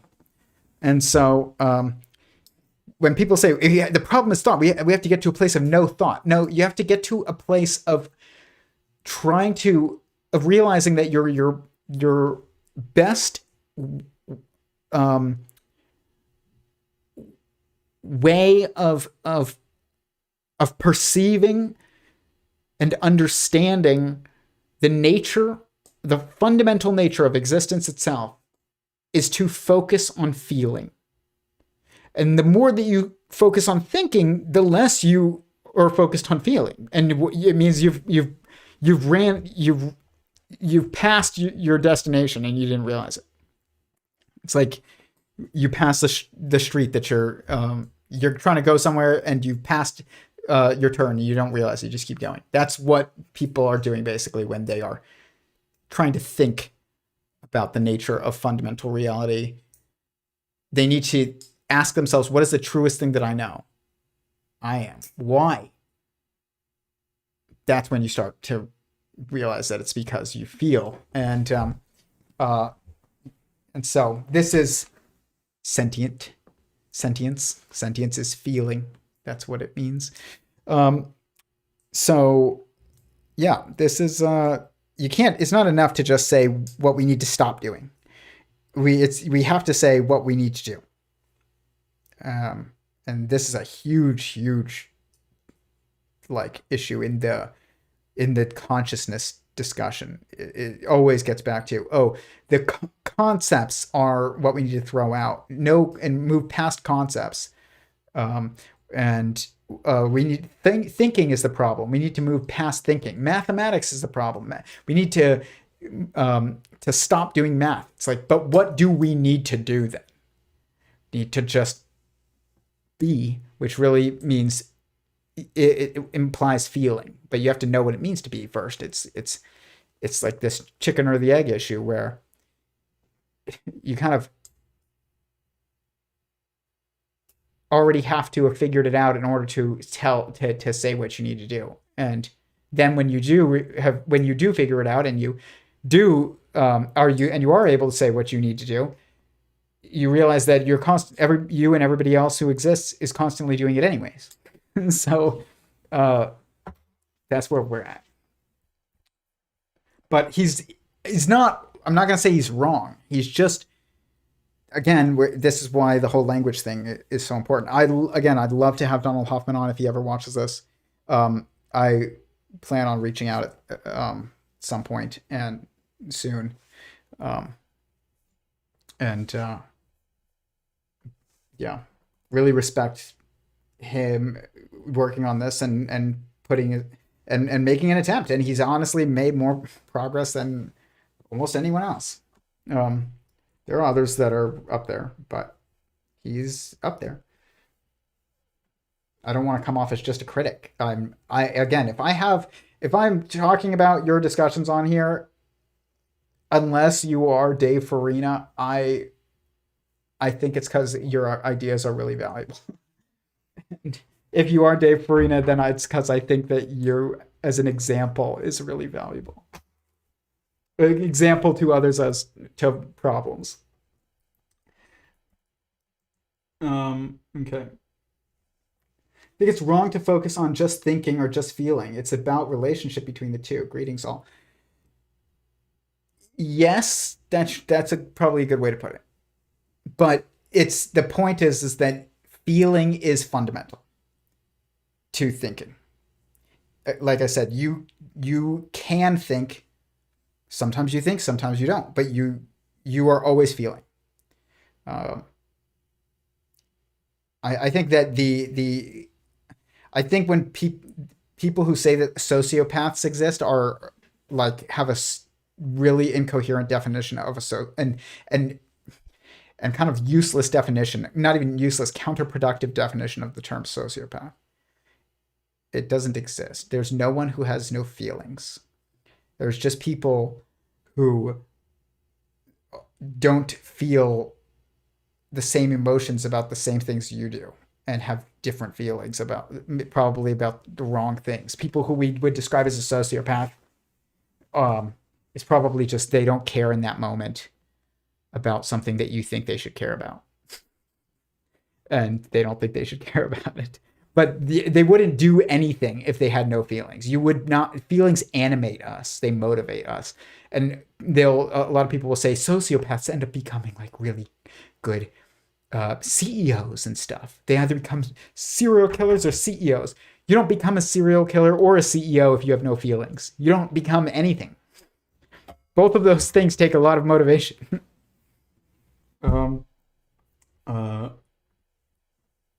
One of them is better than the other, obviously.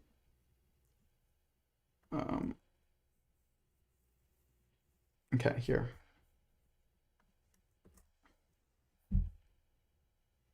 Greetings. To the space-time thing, because as we said, whether it be people not talking about the space-time not being real, or people not talking about the hard problem of consciousness and just accepting that, oh, that's the way things are, and so on and so forth. But at some point, my sense is, and I know I've spoken to you about this before, is that the people will catch up. And so, was it 2013? Spacetime is doomed first sort of came out, and it will take some time. And I know you told me you went to a conference with a load of physicists, and you kept sticking your hand up and going, yeah, but what about the fact that spacetime's been doomed, and no one had heard of it because there are so many branches of physics. And then you told me that really interesting anecdote about Einstein back when he won the Nobel Prize, and he's obviously so well known for. Correct me if I'm wrong, because physics isn't my strong point, Don, but general relativity and all that stuff. But actually, even though that was in the work he did that got the Nobel Prize, that wasn't the reason he got the Nobel Prize. They kind of skirted over that and sort of didn't pay it much attention. And it wasn't until decades later people were like realized how profound that was. And so, is it safe to assume that then the findings that spacetime is doomed, the findings that spacetime is an illusion, it's part of our human mind VR headset desktop interface? It's not doomed. It's not an illusion. It is not fundamental. It's a construction of a more fundamental structure. That's it. The kernel has been dropped into the ground, and it will bud over the next however many years, and then the way people view reality will catch up, and just as it was with general relativity, people will know, well, space-time, no, it's an illusion, and then to take that even further, this idea that there is, well, depending on your view of things, and if that becomes widely accepted wisdom, that also that we share this one deep fundamental conscious being, that actually this could go mainstream in the not too distant future potentially, if we look at what happened with Einstein. That's right. So yeah, when Einstein got the Nobel Prize in 1922, the Nobel Committee made it very, very clear it was not for his work on space-time, so special and general relativity. They didn't. I think they were suspicious of it, and it took a while for it to be accepted. But eventually later it was accepted because it really was a major advance over Newton's theory of gravity and space and time.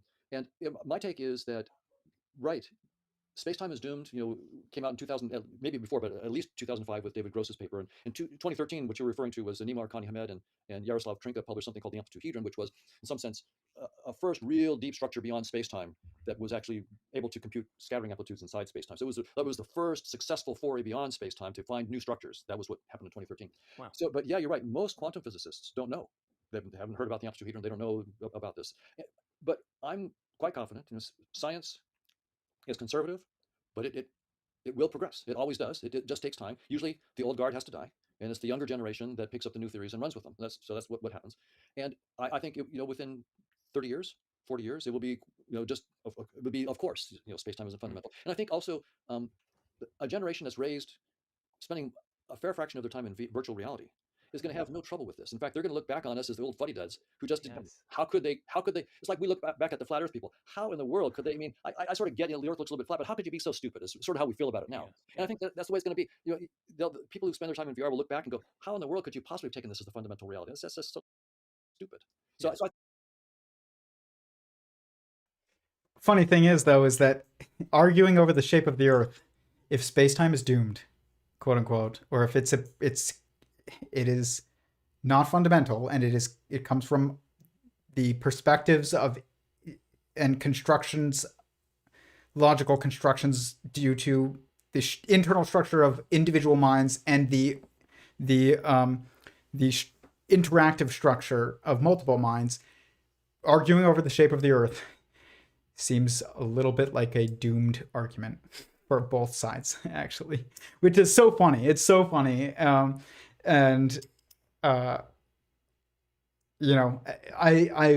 wish he had realized that is kind of like an example that his whole assumption undermines in the first place. Because I haven't seen anybody actually talk about that besides me. I'm the only one that I've seen talk about that so far. People are like, "What do you think the shape of the Earth is?" It's like, I think that's our perception of physical matter and within like space-time is emergent from mental structures and interacting beings. If that's the case, then like the real question is, how should we think about the shape of the Earth? Well, that depends on what your goal is. Is your goal to launch a satellite into orbit, or is your goal to get from here to Chick-fil-A? Because if your goal is to get from here to Chick-fil-A, it's more useful to think about the Earth as flat, and it's also in line with your perspective. But if you're trying to launch satellite into orbit and keep it there for an extended period of time. You're going to use that satellite to beam information around the Earth, or to people on Earth, in Earth. I don't even know what's the right language there anymore. Then it makes sense to think about it as a sphere. So that's like these questions just fall apart. And so my prediction is that both anybody who thinks that question has an answer that is not subjective is going to lose out. That's what I'll say. No, neither side will win. So funny enough. Okay. We all know the answer is 42. We still do not know what what questions to ask. Meaning, according to Sentient Singularity Theory's implications, is the answer, not the question.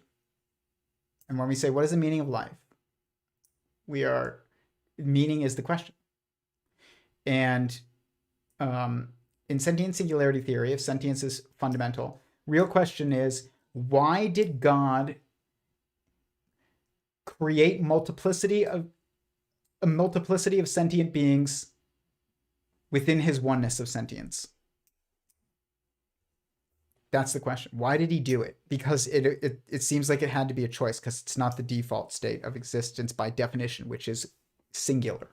There's only one existence. Because it's all encompassing. That which is outside of existence or beyond existence is non-existent and therefore doesn't exist. So there's only one existence. And it's sentient being. It's someone. Why did he make others? Because we exist. So we know he did it, because I'm the truest thing that I know, and I don't seem to be everything that exists. And I know that existence by definition is singular because it's all encompassing. And according to my first person experience of what it means for me to exist, that is it, that's defined by my sentience. So I should assume that about what it means for existence to exist. And there's also the logic of information being observed and within existence, which is a single structure, which means it's self-contained, which means it's self-referential, which entirely self-referential, and an entirely self-referential information system is perceiving of itself, is informed of itself, is informing of itself. Yeah, it's informing of itself. It's weird. It's like you almost need to say it's informing of itself. Which the fact that makes sense and is entirely self-contained is probably evidence that that concept is correct. But and of God's existence, which is fascinating. But which again just means existence is a single sentient being initially and eternally and wholly. But this, yeah, just this idea that he's stating of like, we just kind of need to wait for the old guard to die. How and he's talking about that's not entirely true, but it's just that we need to. I get what it's kind of true, but in practice or how it usually plays out is that's part of it, but it's not just. That's not actually what matters most critically. It's that we must leave them behind.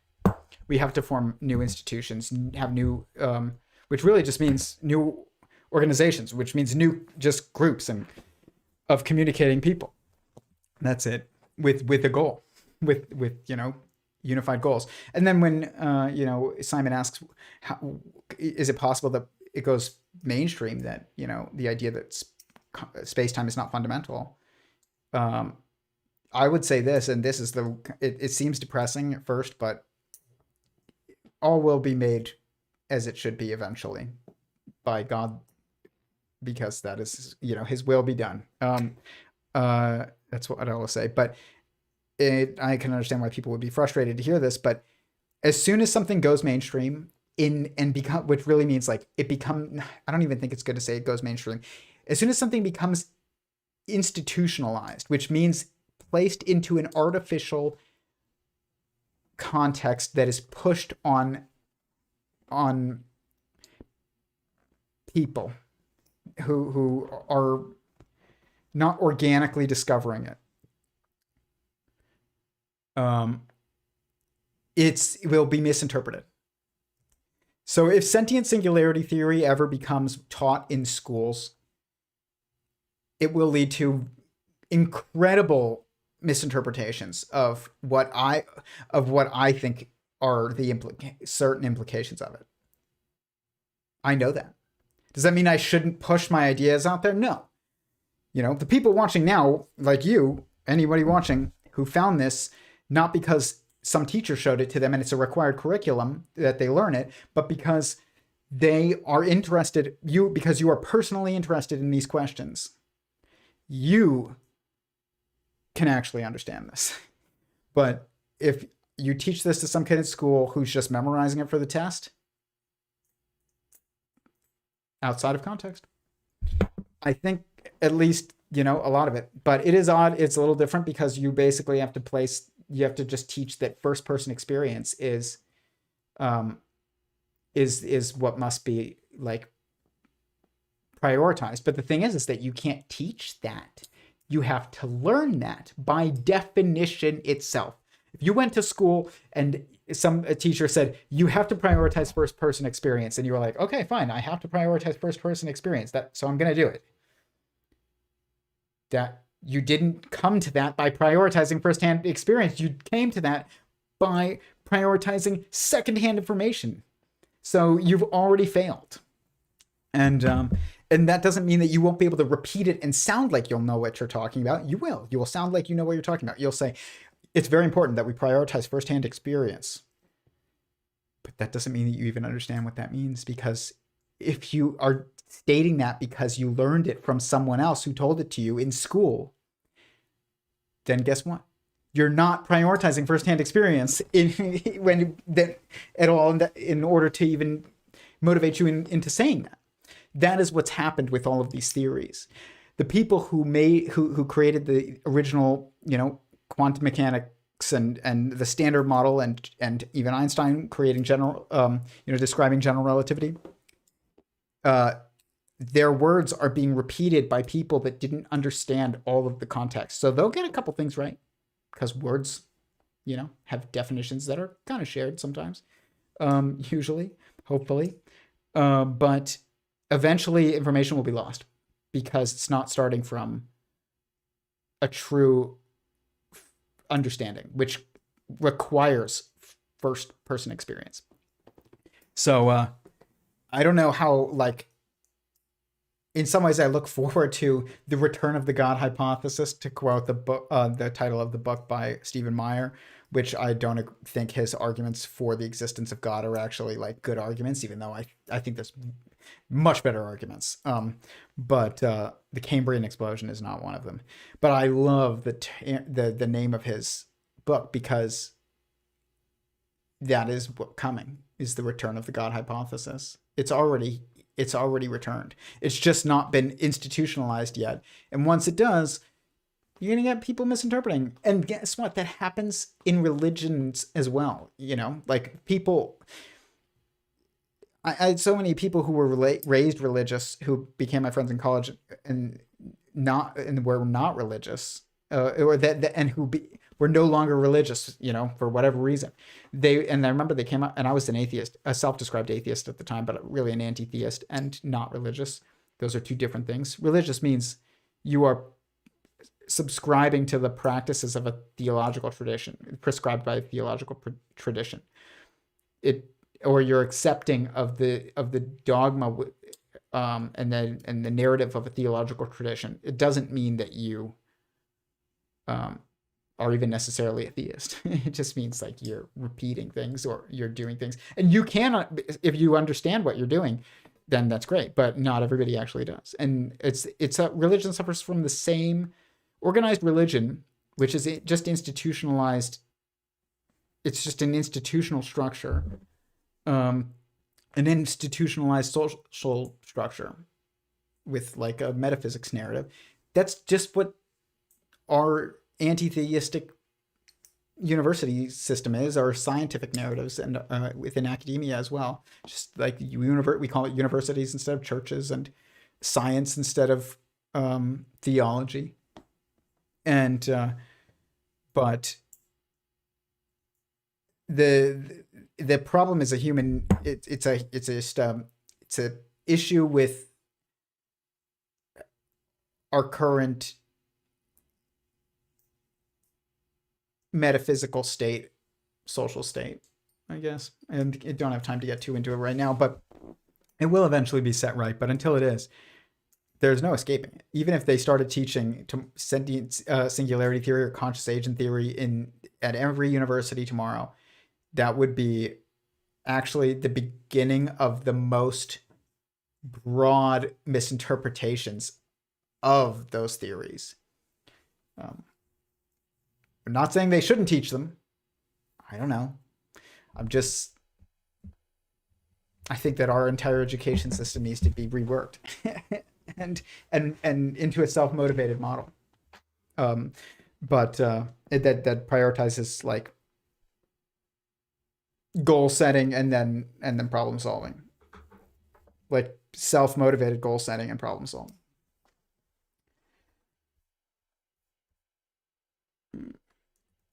So I don't know. Will science catch up? What does that mean?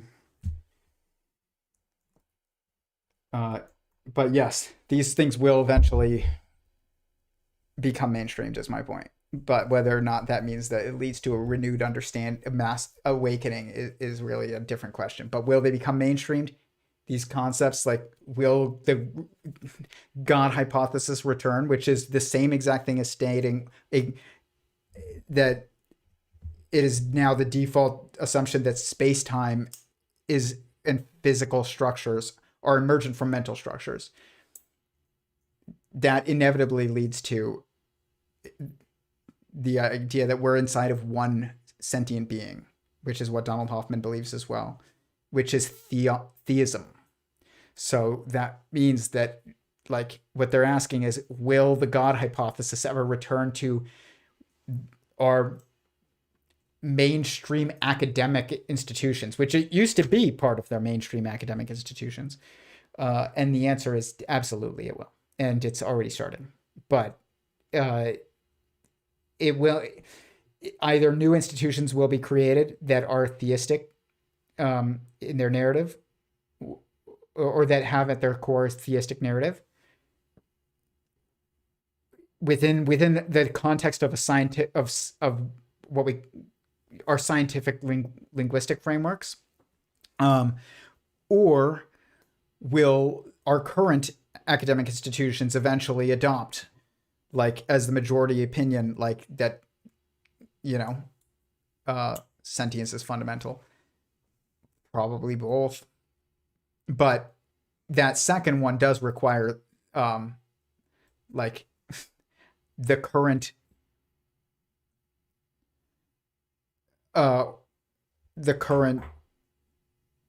placeholder, the current people who hold these positions to retire or die. Like, that's true. That just is, It's fascinating because it really shows that, like, there obviously death is a bitter thing in an anti-theistic framework, or in a consciousness second framework. But in a consciousness first framework, it's a bittersweet thing because it obviously is sad, but it also has a lot of it means death means something different. It doesn't mean necessarily that death is the end of being. It just means death is the end of change. Or it's the end of your ability to impact others. That's what it means. At least directly. But it also means that your ability to actually perceive get probably the clearest picture of existence you'll ever get, as well. So, it's a bittersweet thing, but it also, from a societal perspective, it's necessary for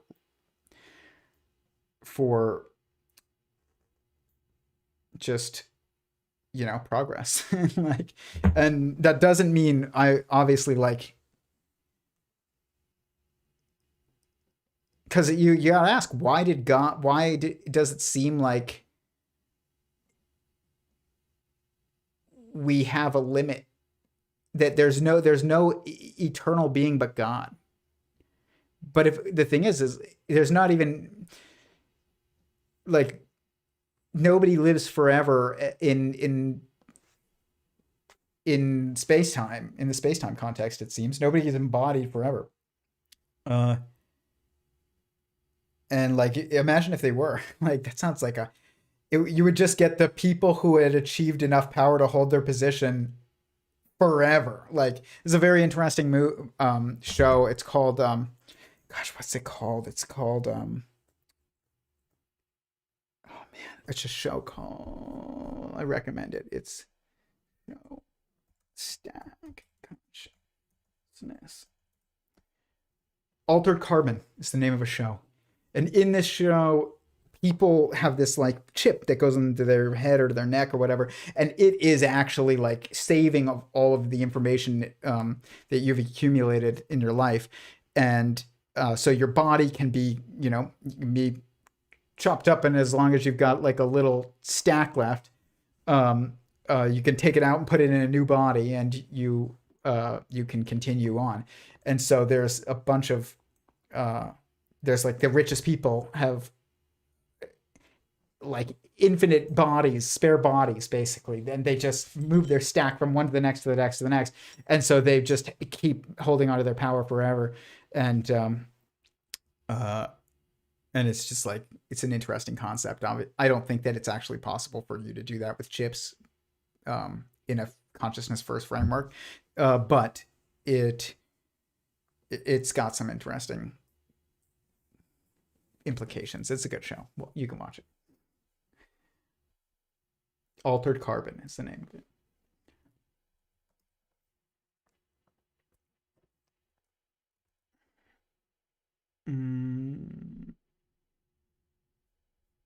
I will say this about kind of the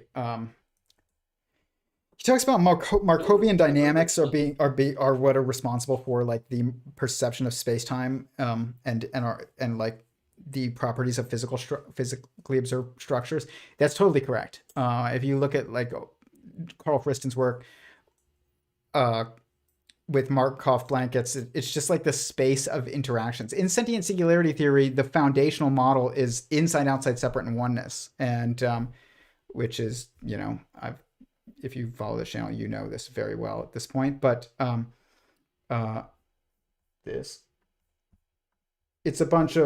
it's for code-defining simultaneously conceptualized perceptions, or conceptualized, or perceptions. If you are aware of what is outside of you, if you have a perception of something that's outside of you, you understand it as, and you conceptualize it as being outside of you, then that means you also have to already understand what it would mean for something to be inside of you and also be one with you versus separate from you. So these four simultaneously understood concepts are also four simultaneously perceived perspectives, I guess. That's a good way of putting it. And they're just co-defining all of them. Inside means separate and oneness. Outside means separate from oneness. Oneness is outside and inside of separateness. Separate is inside or outside of oneness. Within the context of a bunch of nested and interacting sentient beings. And so this is just a manifold of how we conceptualize anything, and how we orient within multiplicity. And so in Carl Friston's work, though, it's actually very similar, and it was both of ours were derived entirely independently. I didn't know about his work until after I had already made this, and he made his model before I had made this. long before I made this, but it's inside outside sensing and acting, and are like the degrees of freedom within a Markov blank interacting within Markovian dynamics. You could just say it's like inside outside sensing and acting, which is almost as fundamental as inside outside separate and oneness. But yeah, very good. The present is eternal continuity between the past and the future. It's not between the past and the future. Both the past and the future are concepts, and the present is what exists. So again, it's like a little bit the language. I'm being a stickler, but the language is almost there. It's the way you described it. It's kind of like metaphorically true. It helps. It's a useful metaphor, but it's not actually as true as it could be. Truer way of saying it is the present moment is that which exists, and the past and the future are concepts. Now, like, they're a little different concepts, but because one of them is assumed to just be remembered of past actions that did occur, and then one of them is a prediction about future actions that can occur, but they're both just concepts. They don't exist. So you cannot contextualize the present using the past and the future. So when you say the present is between the past and the future, it's not. It's the present exists, and the past and the future are concepts. We are all one consciousness experiencing itself subjectively. There is no such thing as death. Life is only a dream, and we are the imagination of ourselves. I don't think that is the best way to put it, but it's not a useful way to put it. That's the problem. It's not that it's wrong, because I don't think it would be right to say that it's wrong, but I also don't think that it's useful or as true enough. I think you could state it more truly, and that is also more useful. This is a big issue that I have, and they talk about it. We're going to get to a clip on just exactly what you said, but we'll come back to what you said in a minute when we get to that clip. I think it's wrong to focus on just thinking or just feeling. Yeah, it's about the relationship between the two. Greetings. I agree 100%. 33. Is a perspective an illusion? No. A perspective is an observation. That's what it is. An illusion is something that is almost a misinterpretation. It's like it's a conceptualization that is a misinterpretation of that which is observed. That's really what like an illusion is. It's something that appears to be one way but is actually another. But that's really the problem. There isn't in what we're perceiving. It's in how we're interpreting it. That's the problem. It's us that's wrong.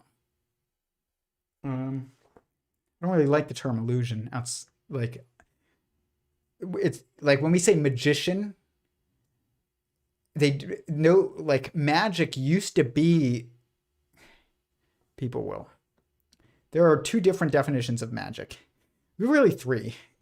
One of them is that which is fake, which isn't a good definition, because it means that it's defined as that which is not, that doesn't exist, which, like, you don't need a definition for that which doesn't exist, and it doesn't make sense to do that, because you're defining something that can't be defined. But then the other definition is like illusions that, like, Chris Angel does or whatever, in Vegas. You go to a magic show in Vegas, and like this is magic. This kind of thing. Oh, look, my finger, that's an illusion. But I think there's a movie I think called The Illusionist. But I actually wish we called magicians illusionists. When people said magic in the past, they didn't mean something fake. They meant the use of kind of like the selfish and counterproductive use of the knowledge of metaphysical structures for one's own gain. Like that's what they thought. Like, and I try not to get too into it, but like you can look up like Jack Parsons and stuff, like that kind of thing. That stuff fake? That he believed the things that he did in order? I don't think so. That's like if there is magic, that's magic. But like that's different. That's totally different than what most people think magic is. Most people think magic is like it's either Harry Potter, which is fake, or it's. I mean, just think about like the logic of Harry Potter doesn't make any sense. It really doesn't. And I think they're wonderful movies. They really are like a masterpiece series. And I'm more of a Star Wars fan, but like my wife's a Harry Potter fan, and I will say like she read all the books first and stuff. The movies, the Harry Potter movies are better movies. They're really good. But if you think about like the logic behind what magic is versus like the technology that Muggles have versus magic that like wizards have, it's just like, what is the difference? I don't know. But magic, if like, that's just an illusion. That is an illusion. Wow, that's a really bad illusion, or I have a really crooked finger. It's hard to do this because I'm seeing it reversed. It's like flipped, mirrored on the camera that I'm seeing. Okay, the present isn't between the past and the future. Isn't it always? No. That's a project. That's how your mind navigates the present, is by imagining the future and also imagining the past. But really, like we say, remembering, but it's both. It's imagining and remembering, and but yeah, it's not between. If you're going to try and be like as accurate as you can be, the past and the future are concepts. The present exists. Shouldn't even really be in the same like discussion. And that's how lost like physicists are, is they're like trying to think about if time travel is possible by going to the past is possible in the future, as if it like exists in the way that they think. Eric Weinstein says that in like his geometric unity,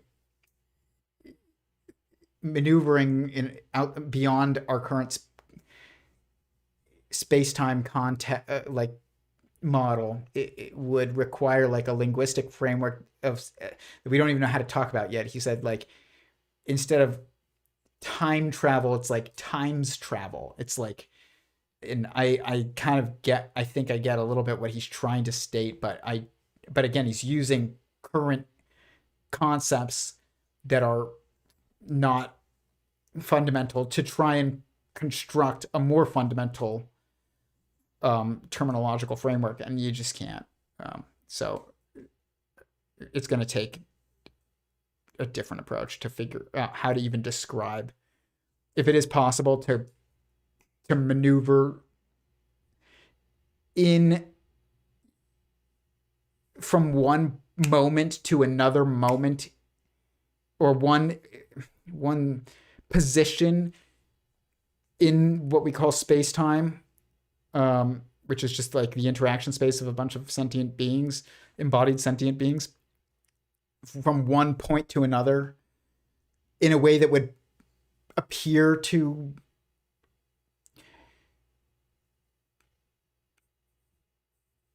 I don't even know like how to say this, but like to to go beyond temporal and spatial constraints. Like it's going to require new linguistic framework to describe what that would be even, and I don't have it yet. And you need that before you can actually like start building, flying saucers. But yeah, so he's saying all notions of past and future are still experienced as concepts within the present. Yes, he is. I agree with that part. What wouldn't be a present without? There wouldn't be a present without the past and the future. No, there is always the present. That's it. There's not a future. Ever. It's just the perception of that which of possibility. It's just the space of potentials that is imagined, and also just the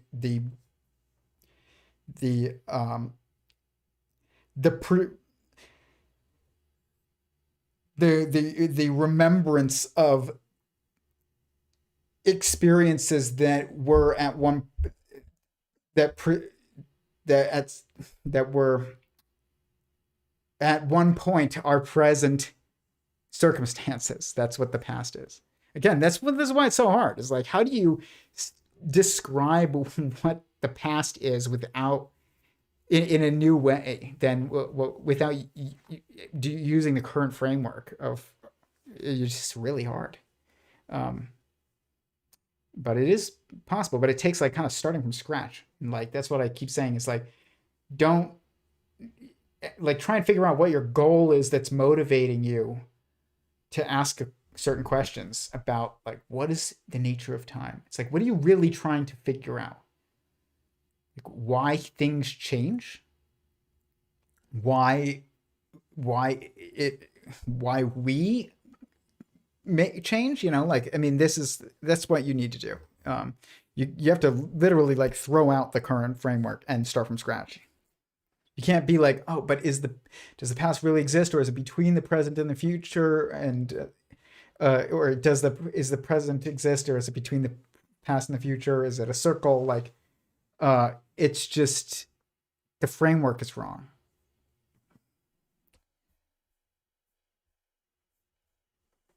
It almost like assumes that the future exists is a set thing, like that there is, in which case, I don't know. It's just, I know that we could get to a better way of describing this if we focused on it tonight, but I'm really trying to be disciplined about keeping things under 3 hours, and we are at 2.5. So we got to move on. I do this every week though, and so we'll come back to all these things always, but it's funny though, speaking of flying saucers and space and time and the future and whatever. Oh man, should I go?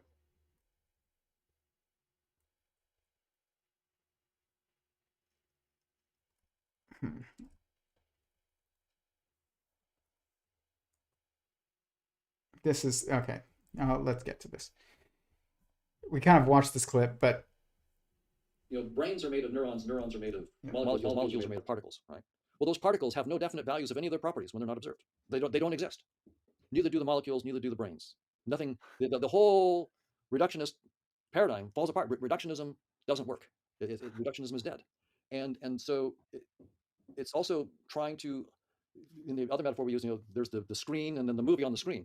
Well, it's like trying to take something in the movie and say that created the whole screen. Well, no, that's just something in the movie. The screen is something entirely outside the movie and in some sense, far deeper than the movie. The movie is just a play of pixels, play of firing of pixels on the screen. The screen is this infinitely more capacity. So we've got the whole thing turned around. We're starting with brains and trying to build up consciousness, and it's just the other way around. I think that, again, my generation just has to die. But the next generation, or the generation after that, this is a tough one, so it may take a couple generations, will really wrap themselves around. We have to start with a model of consciousness, even though we know we can never get a final model of consciousness. We have to start with whatever model we can get and show how space-time arises, and then show how brains arise from that model. I'm working with, I just submitted a proposal Okay, he's basically right, and but the thing is that, and this is what Sentient Singularity Theory, my work, seems to do differently. This is, and I'm not saying it means that I'm right and they're wrong. I'm saying that this is the contribution of my work. His work that he's doing has its own contribution, and it's much more relevant to like certain translating things into, you know, more quantitative, measurable context, but or I guess linking things to it, to what we, you know, physically can measure, and like with metric, not physically observe, but physically measure with a metric. And that's not really my focus. But the thing is that if brains, which I agree, brains are just a construction of mind. They are not they're not the context of mind. They are a construction of mind. Just like your hand, just like your heart. Your heart and your brain are the same, and they are, and your hands even are all. None of them are responsible for. I was going to say they're all equally responsible for the construction of consciousness, but none of them are responsible for the construction of consciousness. But the thing is that we have to figure out what. When I look at Donald Hoffman, and I'm like, he has a body, right? And your body is part of your mind. Your mind also extends beyond your body. It's thing that you're using as a tool, even it becomes part of your mind. This room, I got back from my my vacation, and I put my suitcase on the other side of my desk, and I opened it up, and I was just digging things out. And yesterday I walked into my office, and which is where I'm at now, and there was just things everywhere, clothes on the floor, like just like cords, you know, charging cords and things like that everywhere. And I was like, I just need to clean up this space, because I can't. I was impacting my ability to maintain the coherence of my actions in my life, and or would have. I knew it. And so I cleaned it up. And I say I do this before every stream too. I clear my desk off. I put everything there. I make sure I get out my little like props that I can fidget with, and also talk about, like, used as an example of tools and stuff, like this pen. If you ever hear me clicking anything, I fidget. But my desk is very clear, actually, and because it's part of my mind, and you have to organize information in order to use information properly, or as in optimally, I'll say. And so you are a mind, you have a brain, because you have a body, but really you perceive that body, and it is more constraining on your, and impactful on the state of your mind, on the state of you, than like this, you know, your office is. I could literally completely destroy my office and I would still be here. But if you, I would still be embodied. But if you know, did demo day on the wall, that's one thing, or on this desk, that's one thing. If you did demo day on someone's brain, like, then that's, you're not going to cease to exist, but you are going to cease to persist in an embodied state, which is within the context that allows for certain degrees of freedom that may allow for you to directly impact others. And so, like, it's not saying it's not consequential. I'm just saying, you know, your body matters. Obviously, it is matter. Literally, it matters, but it's not you. But it is much more impactful on you than like your car, which when you're driving it, it's part of you. It's part of your mind. If it's incorporated into your mind, I guess you could say. It's a better way of putting it. You are a mind, you have a brain. Is a good way of putting it. It's not even necessarily the truest way of putting it. But that all that said, and this is what this I said, this is like the contribution of sentient singularity theory is sentient beings that are embodied in the interaction space, the change space, which is what we call space-time. Metaphorical Xbox Live. There has to be a periodicity of being. You can't just go straight to human, like you from God to human. Like you need to build still. You need to build the building blocks of a body which is cells. Cells are sentient. It's not that hard. Some people think that's crazy. If they do, you haven't looked closely enough at cells for a long enough period of time. But, you look close enough at single-celled and single-celled organisms and the cells in your body, every single one of them, and you will see it just looks like a little animal. That's basically what it is. So your body is an assembly of sentient bodies that are embodied sentient beings. Those things also have to be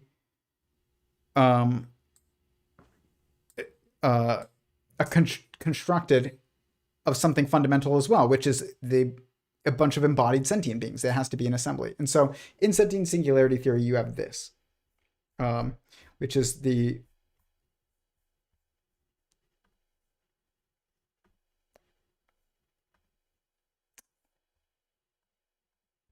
periodicity, holonic periodicity, basically, which is what is my proposal, because you can't know, because I can't even know you're sentient because I don't have an interior view, but I do assume you're sentient. I assume animals are sentient. I look long enough at cells. I assume cells are sentient. What other structures do we have to assume are sentient? Not brains, but neurons, yes. Brains, no. This is not these. This would be more like the fingers of sentient existence, the fingers of God, animating and constructing things, constructing and pushing the first domino. And then you get this singularity which is like a head on top of a body, which is actually fundamentally an assembly. So a more fundamental way to look at the human body is an assembly of sentient cells that are unified and stacked, that have a head conscious being, or a sentience that is heading or that is stacked. I call it stacking. You have replication and stacking. This is like the way and kind of my proposal for expanded framework of evolution that goes beyond just adaptation is you have replication and stacking. And so replication and adaptation would be like humans having babies, or going from primates that were not quite human, or what we would call human. Where's that line is kind of tough, but we're going from like invertebrates to vertebrates, going from I don't know, like ancient mammals that walked on land to whales, which apparently that's the current theory, is that whales actually evolved from things came out of life, evolved in the water, came out of the water, and then some mammals went back into the water, probably became a lot more like seals and stuff, and then eventually like whales. But that's all adaptation and replication. That's the processes that's happening. Adaptation is the change across generations, which is happens when beings replicate. But you also have these unexplained gaps, which is how do you get multicellular organisms that are also single sentient beings from a bunch of from a bunch of like single cells that are sentient beings that do not have a sentient being stacked on top of them. Okay, and that is probably a metaphysical process that happens behind the physical curtain, but there are physical implications about it. And so, but you need this in order to have a holistic and cohesive cosmological model. And we don't have that in science. We don't know how you get even a cell from a bunch of molecules. We don't know. We don't know even how, I mean, at least we don't know that yet, but we don't know why even more fundamental structures are created. And at least we think we know why, but we really know is how, but we don't know why. It's like not the same question. So again, I want to get more accurate with this tonight, but I don't really have time, and I'm going to ramble, and it's going to get too late, so I'm going to stop. But this right here, this is what we need, something like this. And then it repeats basically and recreates anew within itself. It's like a replicating. It's not a replicating. It's a reproducing universe. You have God, sentient existence, makes another being within itself, sentient universe, first created being. Then within that, you get this kind of thing started, and then it restarts. And so basically you have this. I know this looks like a bunch of schizophrenic stuff on here because this is my workspace, so just know that. But this is a kind of the completed model. And you can see here, hadron is an assembly of quarks. An atom is an assembly of hadrons. A molecule is an assembly of atoms. A cell is an assembly of molecules. And I'm not saying every molecule is sentient, but like there are at least certain molecules that are. Probably like we need to change how we like our terms a little bit on some of these things. An organism is an assembly of cells. A family is an assembly of organisms, and they kind of alternate in how they maneuver. One maneuvers in a lineage, and then the next one maneuvers in interactions. Just like, is it your lineage one being that's just changing, constantly? Or are you just like, are you a single being? It's both, and that's just the reality. So, and it just keeps going and till it gets to this, and then it recreates basically another, because it reaches an intrinsic constraint of oneness again. And so that means you have to recreate the entire system that gave rise to multiplicity in order to recreate multiplicity. Because of the internet there's only one internet. There's not two internets. And if the internet wakes up one day, that's probably going to be the stacking on top of the assembly of humanity. But that's for another time. But this is my proposal, at least. And it's not based on a space-time framework, which is a relativistic framework. And every other proposed framework is that I've seen, like there's mineral mind, and there's plant mind, and then there's animal mind. It's like, and then there's planetary mind, and then there's like galaxy mind and universe mind. And this is all, most of this is within a size, the context of size, which means it's relativistic. The context is relativistic. So it doesn't, you're using non-fundamental framework as to build a more fundamental, to attempt to build a more fundamental framework, and you'll fail. You have to look at, how do we understand difference? What makes me, and you? What makes my cells the same as me versus different? And again, this was all constructed by using this, like I said earlier. The 4 primary perspectives.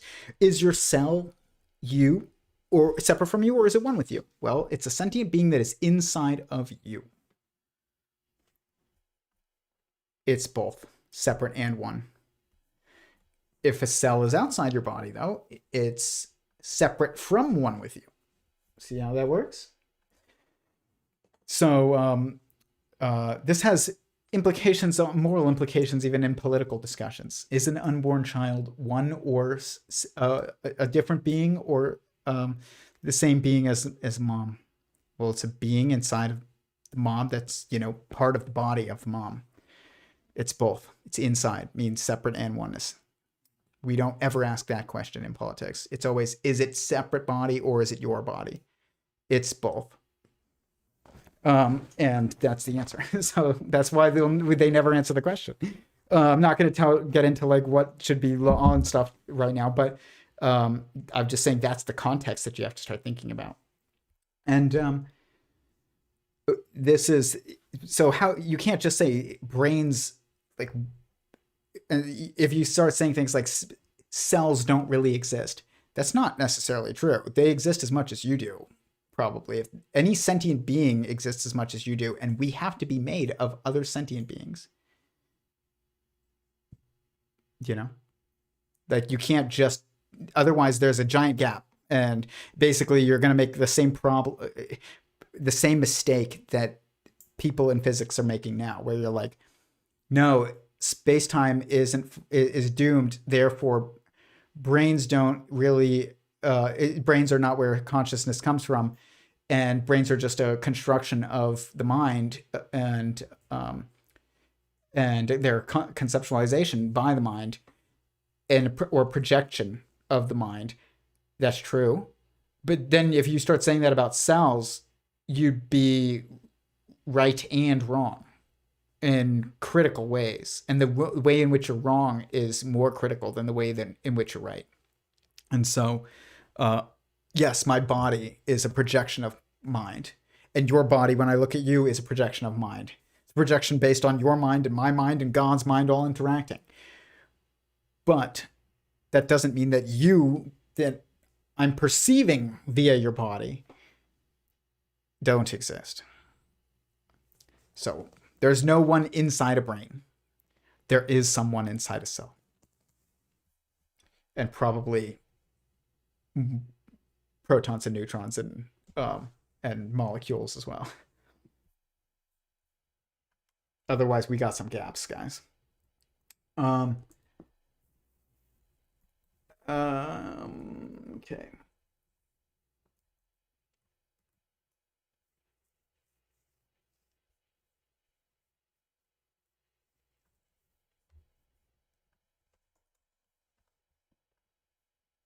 So if this killer app does transpire, and then all of a sudden we get it all across the news, okay, listen guys, breaking news, space and time are an illusion. Now, I'm sure you've noticed recently, people are sort of fixated to some degree, or there's been a bit more attention on the possibility of UFOs with,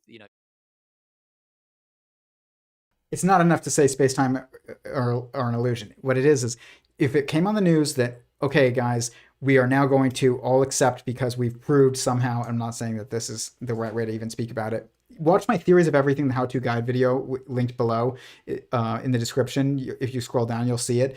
It was my entry into Kurchai Mungel's Pace 1 competition, and it explains a lot about this. It's very short, and it's much better and more coherent than like my live streams.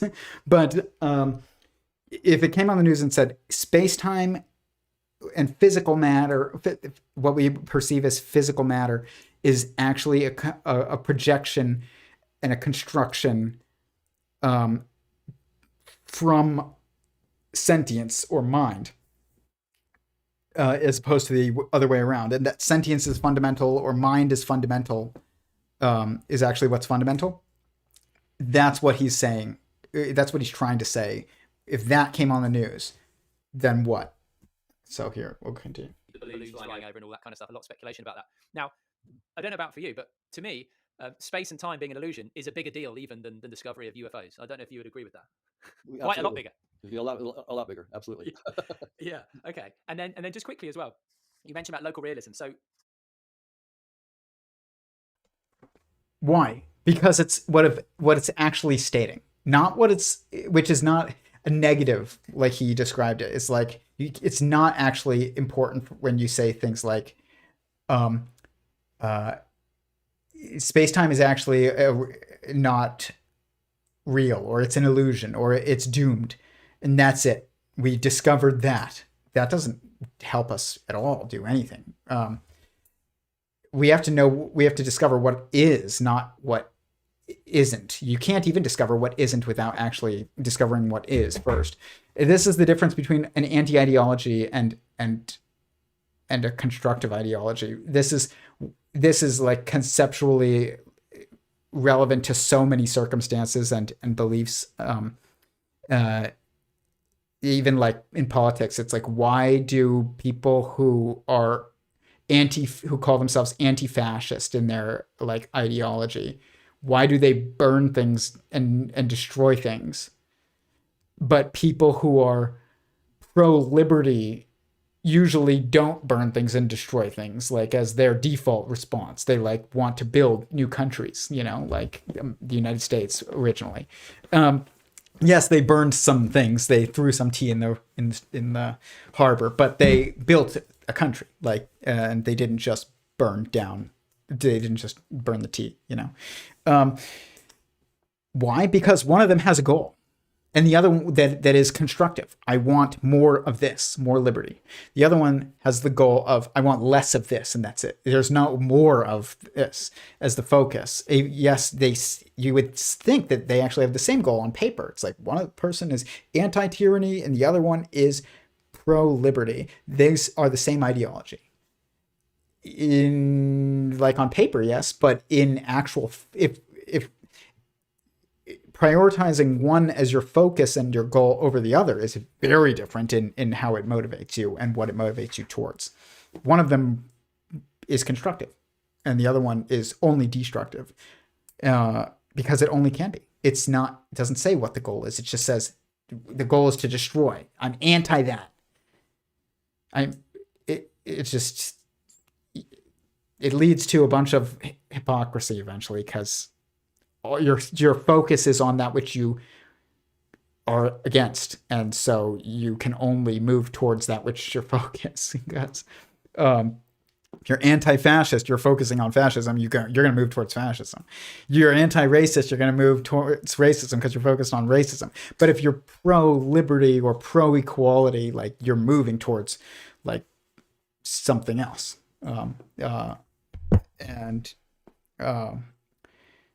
So not to get like into too like much, I'm not trying to make partisan arguments. I'm just saying, like, ideologically, have a constructive ideology. Be pro something, not just against. But this is why it's important to say too. This applies to if they came on the news and they said space-time is actually an illusion. People would be like, okay, so what does that tell? It doesn't tell me anything that I can use really.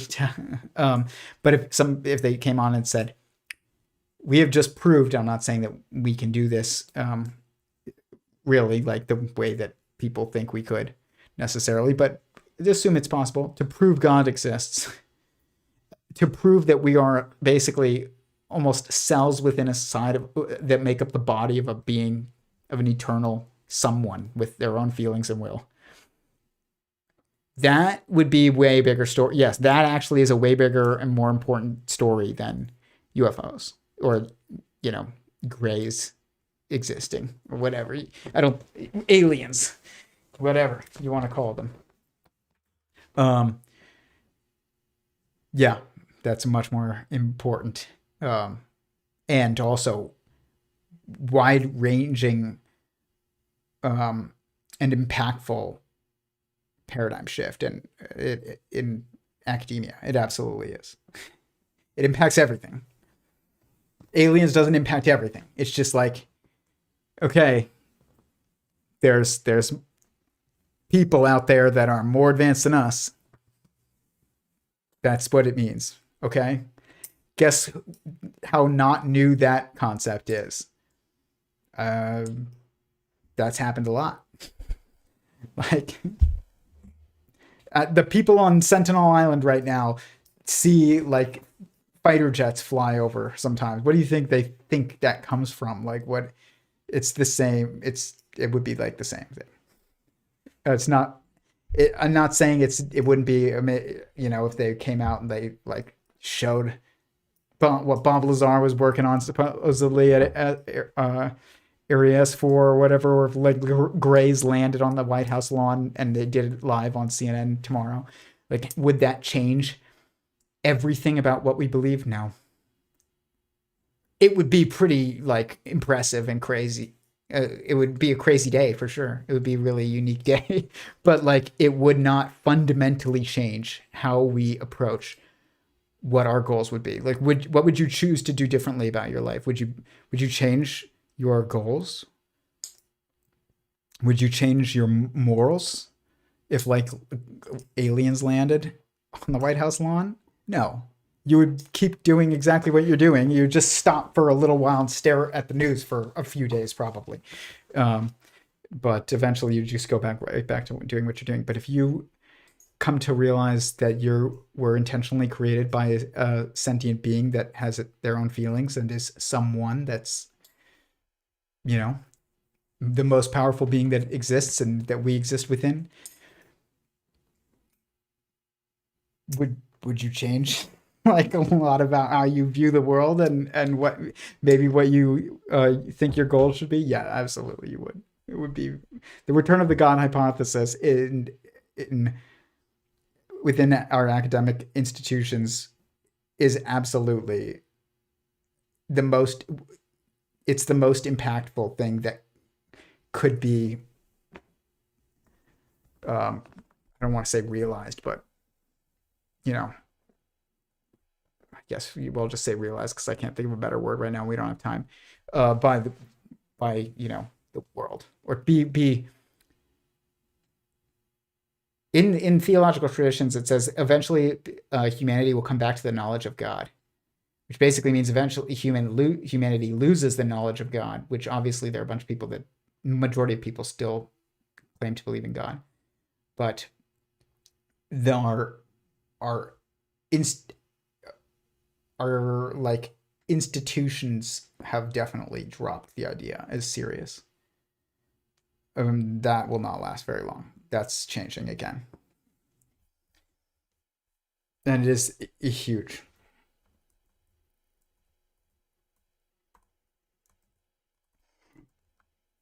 This was very interesting. Just to show the impact of this, that this could happen. Use this as a springboard into the final bit on the implications. So the implications then, if things don't exist in and of themselves until observed, that means the stock we put in things is perhaps a little bit too high. The working our butts off to buy the new car, buy the new house, buy the new diamond ring. If we understand, well, it's not even there unless you look at it, it sort of is created in the act of perception, then perhaps you wouldn't put quite so much stock in it. And then also the implications of which we already spoke on earlier, the sort of the shared being, because then it becomes less about, and I don't know if you agree with this, less about survival of the fittest, zero sum game. I've got to get one up on you, and more about, no, hang on a sec. First of all, and this is, I'm just catching myself saying this out loud. First of all, I'm you, you're me, everyone's everyone.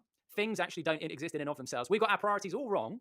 We need to rip up the rule book. And the thing that springs to my mind is, the way I sort of see politics. People are obviously left or right or whatever, but there's an element of rearranging the deck chairs on the Titanic about politics, because it's working on that sort of that. The Titanic is space and time, and things exist, and you and me, we're separate, right? Whereas if you get this killer app that you spoke about, the Titanic would sink, we'd get a new boat, and the deck chairs would immediately become irrelevant. So just taking everything on board what I've said, how do you see the implications of all this in terms of the way we live and the way we can move forward as as a species and cooperating with other species on the planet and stuff like that, and even space time? Yes. Well, yeah, the way I see it is that it's an illusion that I'm just my body, and all the things that we work for, as you say, the house, the car, being famous, whatever it might be that you're going after, all these things disappear. I mean, and it's not just a theory. Everybody, if you never know it, you know it the moment before you die.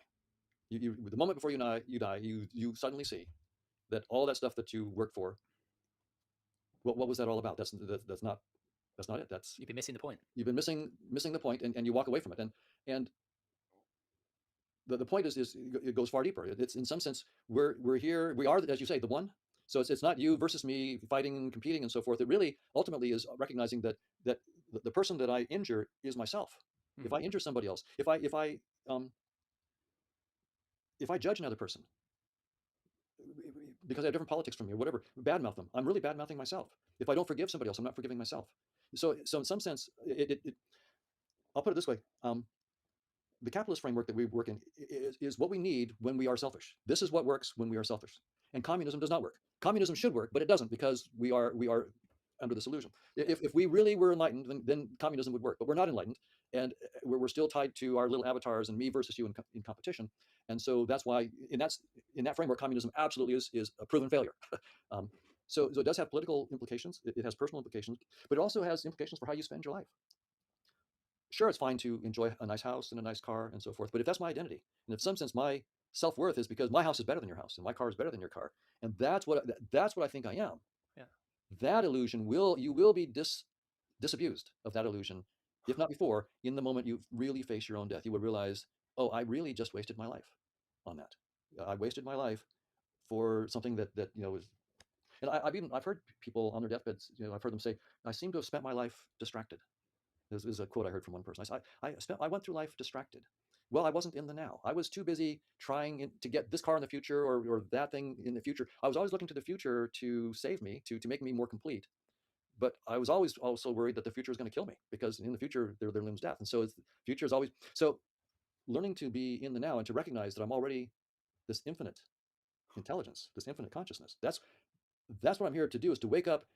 I am that infinite intelligence. I've plunged myself into this particular frame to learn a little bit about myself and to wake up to all. This is incredibly beautiful. The earth is a wonderful, beautiful place. I was just in Yosemite. Beautiful trees, Yosemite, the dogwoods, the river. It's incredible. It's beautiful. And it's just one little story of all the infinite stories that I'm capable of. So I'm here to truly enjoy the story, get lost in it, and then wake up and realize, as beautiful as this is just barely scratching the surface of what I really am. And that's really some sense. And even, by the way, having wasted my whole life trying to be better than everybody else with my bigger house, my bigger plane, whatever, in some sense, it's not a waste, because at the end I wake up and realize, oh, that's not what I am. I'm infinitely greater than that. Yeah. Okay. Last few things. So much. This is like, we're wrapping up here on this, and this is what I talk about. When people are like, what is the application of your theory, sentient singularity theory? There's like, that's such a broad statement. My question is, what is your goal? Let's see how my theory, that my framework, the framework of theism, and also like this model of these models. There's like a few models that are specific to my work, can be applied to helping to contextualize our goals and figure out, how we can maybe do them better, and things like that. It's like, what is the application of the theory of evolution? What a ridiculous statement. What is your goal? That's the question. What is the application of the standard model? Like, what? And it's funny because I never know what to say when people say that. What is the application of sentient singularity theory?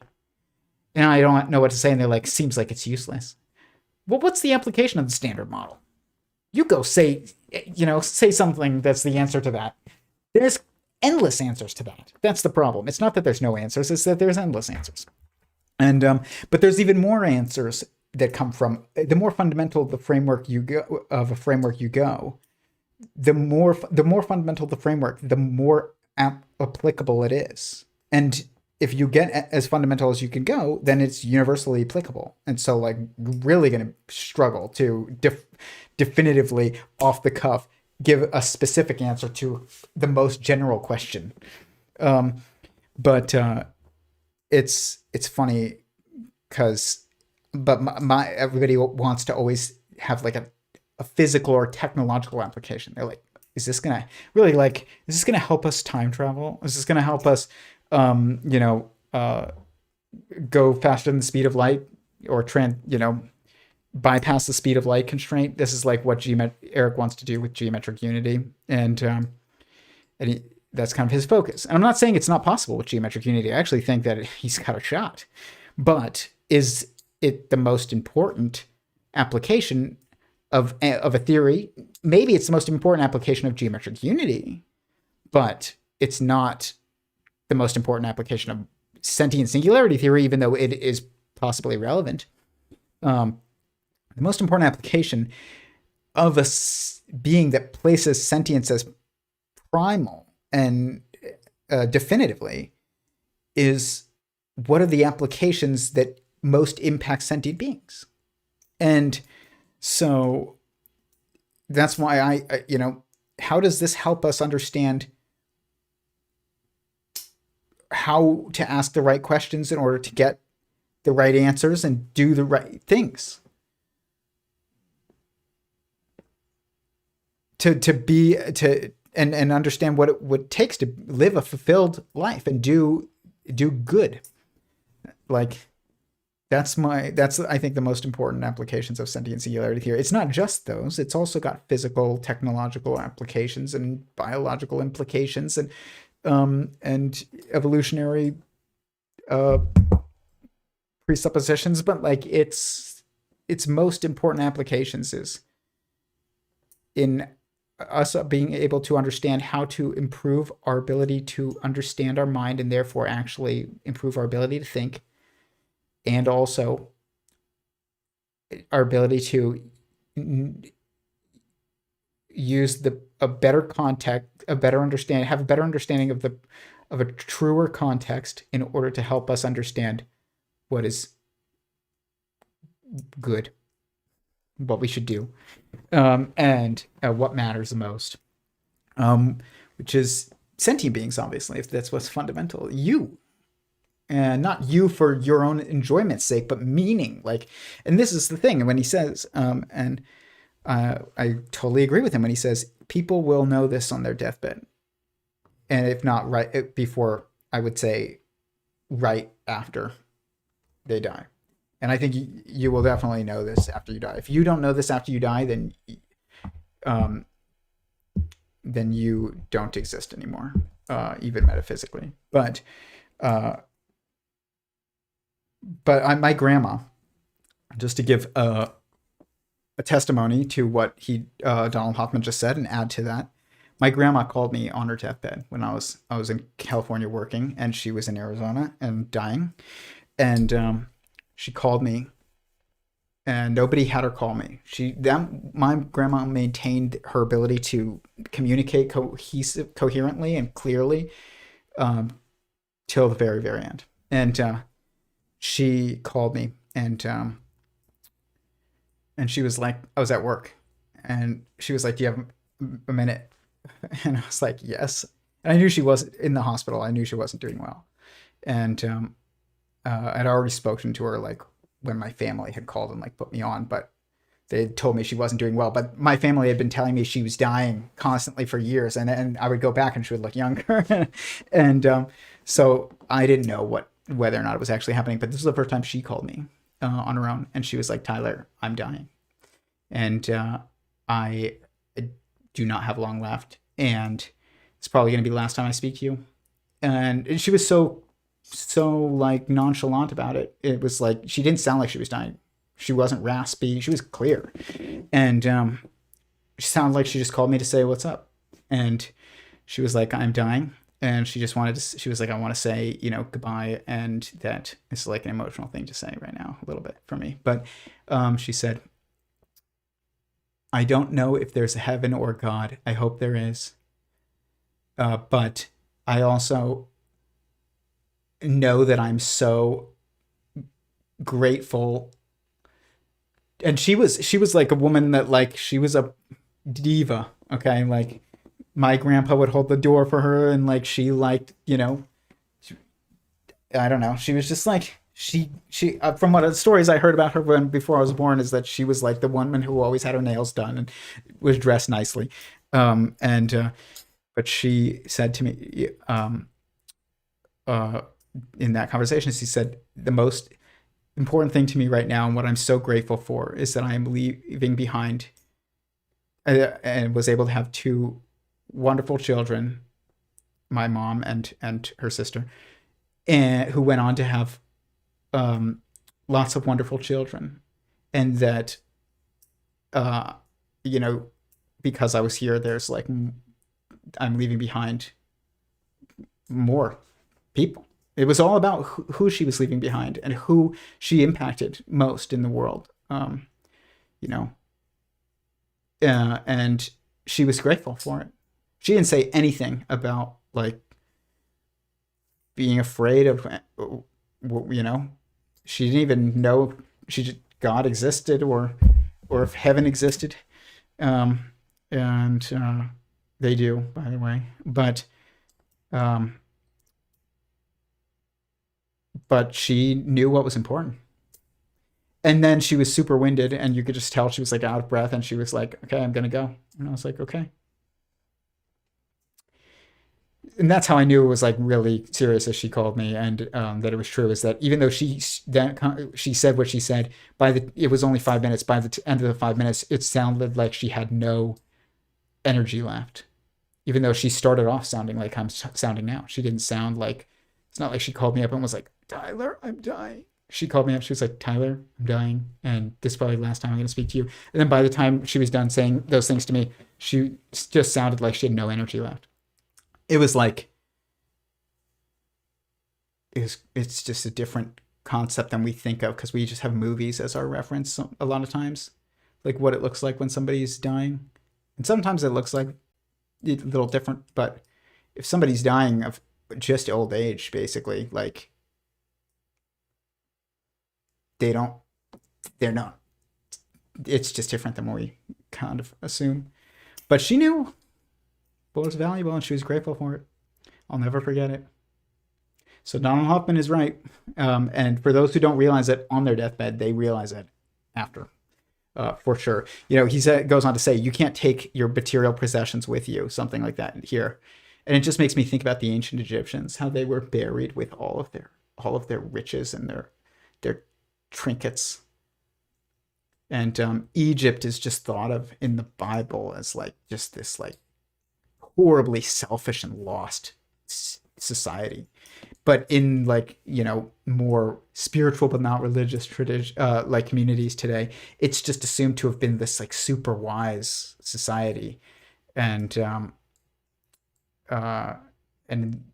you know, there were things that they probably knew that we don't now, but I don't think it was that different from our anti-theistic society actually right now.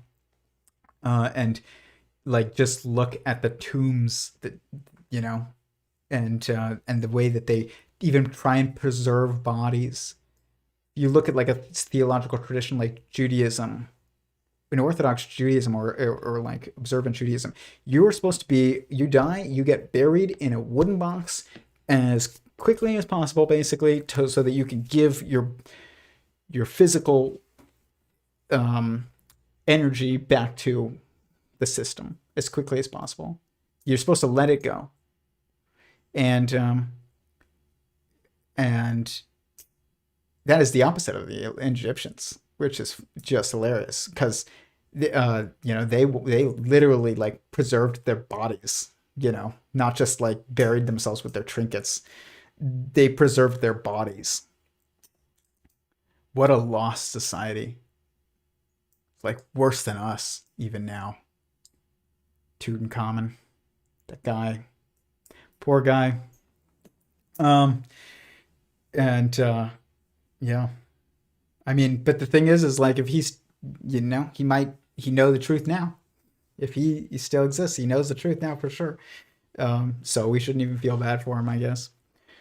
But yeah, this is the application of this stuff that's most important.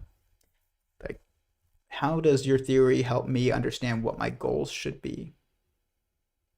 Not how does your theory help me understand how to come up with even more impressive toys? And yeah, let's go to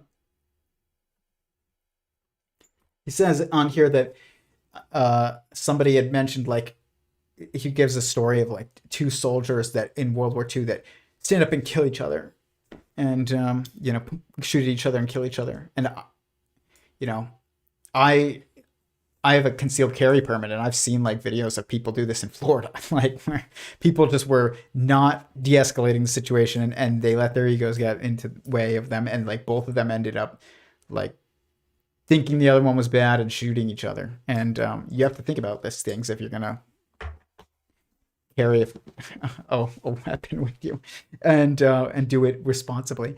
And so I'm well aware of those types of circumstances. Obviously, war is different, but in some ways.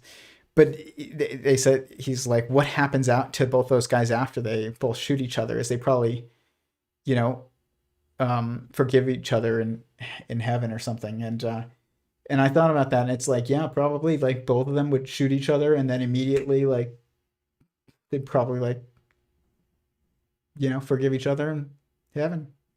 Like, you just get a bigger picture and you're not gone. But that does mean you can't buy a sports car anymore. And I'm all for, I like sports cars. Like, I'm not somebody who's like, thinks we should need to live like monks. All of us, at least, maybe some of us do, but I enjoy things and experiences. But I do understand that what is most important is our impact on others. If consciousness is fundamental, or sentience is fundamental, then what matters most is sentience, which means someone's, not some things. And but I don't. This is what I do have a problem with a little bit. And it's not that it's wrong, but this idea that we are all one. You are me, and I am you, and we are God. And really, like, what is happening is God is just forgetting that we are God, that forgot that we're God, and in order to rediscover that we are God, something, you know, along those lines, like Donald Hoffman says. People say various different interpretations of this. I don't agree with that, really, or at least I don't think it's useful. God knows he's God, and he didn't forget, and he created someone else. Why? Because what is important to God is the same exact thing that is. What's most important to God is the same exact thing that's most important to us. Impact on others. When people say, I want to impact the world, that's what I want to do. That's my goal, is to have a positive impact on the world. Do they mean like you want to like have impact the soil? No, it means like I want to impact other people or animals or someone. I want to impact as many someones as possible, not impact as many things. I want to impact the earth as much as possible. What, like blow up as many mountains? Like, it's the wrong thing to say. I want to impact beings, someone's. And we all know that this is true. That's why the richest people who don't have. Not saying there's nothing wrong with being rich, and there's nothing wrong with having a bunch of cool toys and nice things, but you will still feel unfulfilled and be depressed if you were the richest man in the world and could have anything that you want, but you felt like your life was not. You couldn't perceive the direct impact, positive impact of your life on people that you cared about. You would feel depressed. Depression is not like true depression. Feelings that of depression can be, you know, they have chemical implications, but they're not. That's not what it is, and it's not sadness. Sadness is a momentary state. Depression is a state of a lack of feeling meaningful, and so you can be the saddest person. Like constantly sad. You can constantly have sad things happen to you all of your life and never feel meaningless and never be depressed. Even if you were constantly sad or sad all the time. Like, look at like story of Job in the Bible. Like, the worst things happen to him again and again and again and again and again. He's not depressed at all ever, because he knows what's meaningful and he knows he's having an impact. And so, yeah, like we don't understand these things though. Like, imagine how much it would. You understand that what meaning is. That meaning is the answer. It's the reason for the existence of multiplicity. For us to exist, the why are we here is to maximize meaning. Why did God make us? To make and maximize meaning. Not just our meaning, but his. If you're God and there's no one else and you're just you and just there, you're alone and there's no one else, you are an eternal being. There's no one else for you to impact. First of all, you'd be pretty bored. But that, and sure, maybe you want to see, like, you want to make a bunch of things and see what stories play out, like they're saying, be entertained. Probably. That's not the main motivator. It's not the most important thing, is to be entertained by exploring the stories that are possible in the universe. It through avatars, like God doesn't fall asleep, like the way that I don't think, at least the way that kind of people imply is like we're God that forgot their God. No, God is still there and he knows he's God, and you are like a piece of him, but like you are also separate from him. And he made others probably because he wanted to be meaningful. Because what else are you going to do if you're an eternal being that's alone? Like, don't you want that existence to matter? You have to know what it means to matter. You have to, impacting others, because sentience is fundamental, even for God. It's fascinating. But that's the answer, is like, why, to the question, the ultimate question, to life, the universe, and everything, which really means the best way to phrase what we're probably trying to figure out when we ask that is why are we here, and what should we do? And the answer is God made us to create meaning, because there's no meaning without your ability to impact others. So without multiplicity, there is no meaning. And so we are just meant to try and continue maximizing meaning. Like that was his goal. Might as well be on the same team. It's meaning is, that's when I said earlier, meaning is the answer. It's not the question. What is the meaning of life? No. Why did God create multiple beings within his oneness? Meaning. Most foundationally. Why are we here? Meaning. What should we do? Meaning. That's the answer. Which, positively impact others. And in some way, you maximize that by maximizing the amount of people to impact. Let's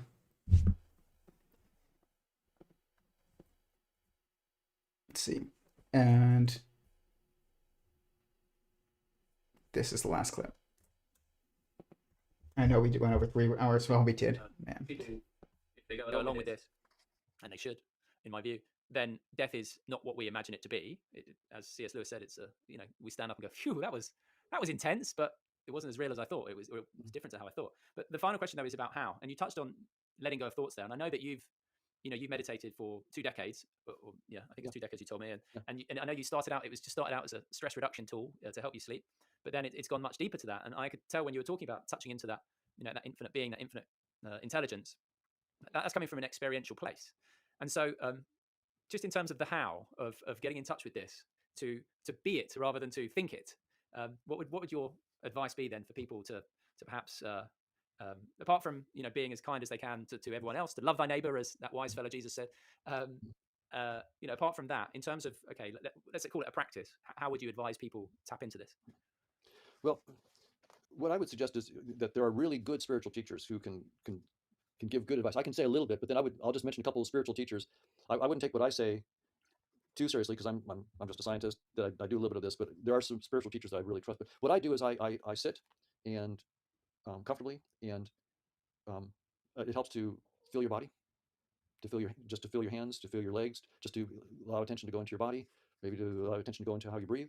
But by doing that, you're taking attention away from thoughts. It's very difficult to be attending to your body and thinking at the same time. So it's just a easy tool to get you to let go of thoughts, and then fight nothing. The key thing is to relax and fight nothing, and always just gently return back to silence. If thoughts come up, you look at them, you smile at them. You don't, and you'll find yourself getting caught with them, and they're important, and they'll keep you for 10, 15 minutes, and all of a sudden, oh well, and then you beat yourself up. Oh, I'm stupid, I can't do this. So you just watch all that, and you learn to laugh at it. And so, but I'm still doing that after 20 years. So I'm a spiritual slowpoke.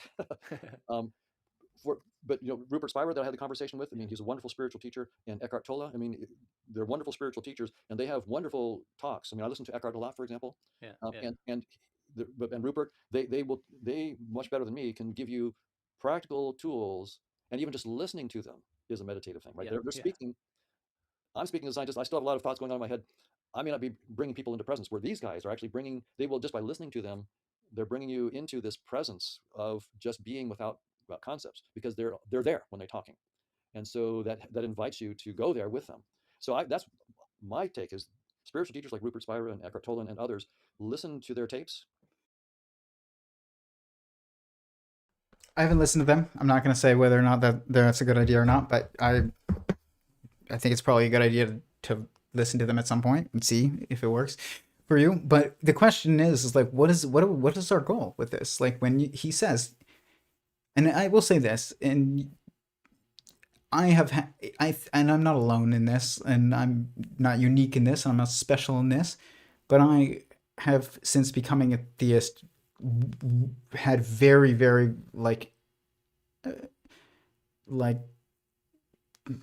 impactful interactions with God that I knew were interactions with God. I was aware that we're all interacting with God all the time. He's interacting with us all the time. But it's just, you can get better at like recognizing it, and then there are some moments which are absolutely like undeniable and they're not up to you. But those are pretty rare. But you can absolutely get better at just getting closer to the quote unquote infinite consciousness. But what this really is when he says, focus on feel like your breathing and feeling your body. If you're going to get rid of thoughts, you're just going to focus on feeling. And the more and go into a quiet place, try and just feel your own body first, and then feel your own emotions and like recognize them, and then, but don't try and manipulate them. Just be aware. Try and sit and be aware of them. That's meditation. It's very helpful in reconnecting you with yourself, for sure, which is very important. But if you really want to go beyond that, which I think we have to, that's part of it. Connecting to the infinite consciousness is actually entering into a relationship with existence, because it's someone. It's not something to be understood and hacked. It's someone to be interacted with, just like you would someone that you imagine you're going on a date or something like that, with God. Like, that's how you got to think about it. More so than, how do I use the logic of this theory to like connect to the greater power, the higher power? You haven't even defined that it's someone, then you're not going to do it. And it's a mutual exchange, because it's someone, and their will matters in this as well. And so you don't have control over the experience that you have. This is a date. Like, that's what it is. If you went on a date with yourself, you can make the date go exactly how you want. But if you go on a date with someone else, you do your part and they do their part. And there's some things that, you can plan for, and some things are going to be your will. Some of it is going to be their will. That's something you have to recognize when you're doing this. But I thought about this when I watched this video. I was like, what's a good piece of advice if I could give? And I'm not saying it's the best, but I do think it's good and useful for people to do this, to try and have an experience with God that they recognize.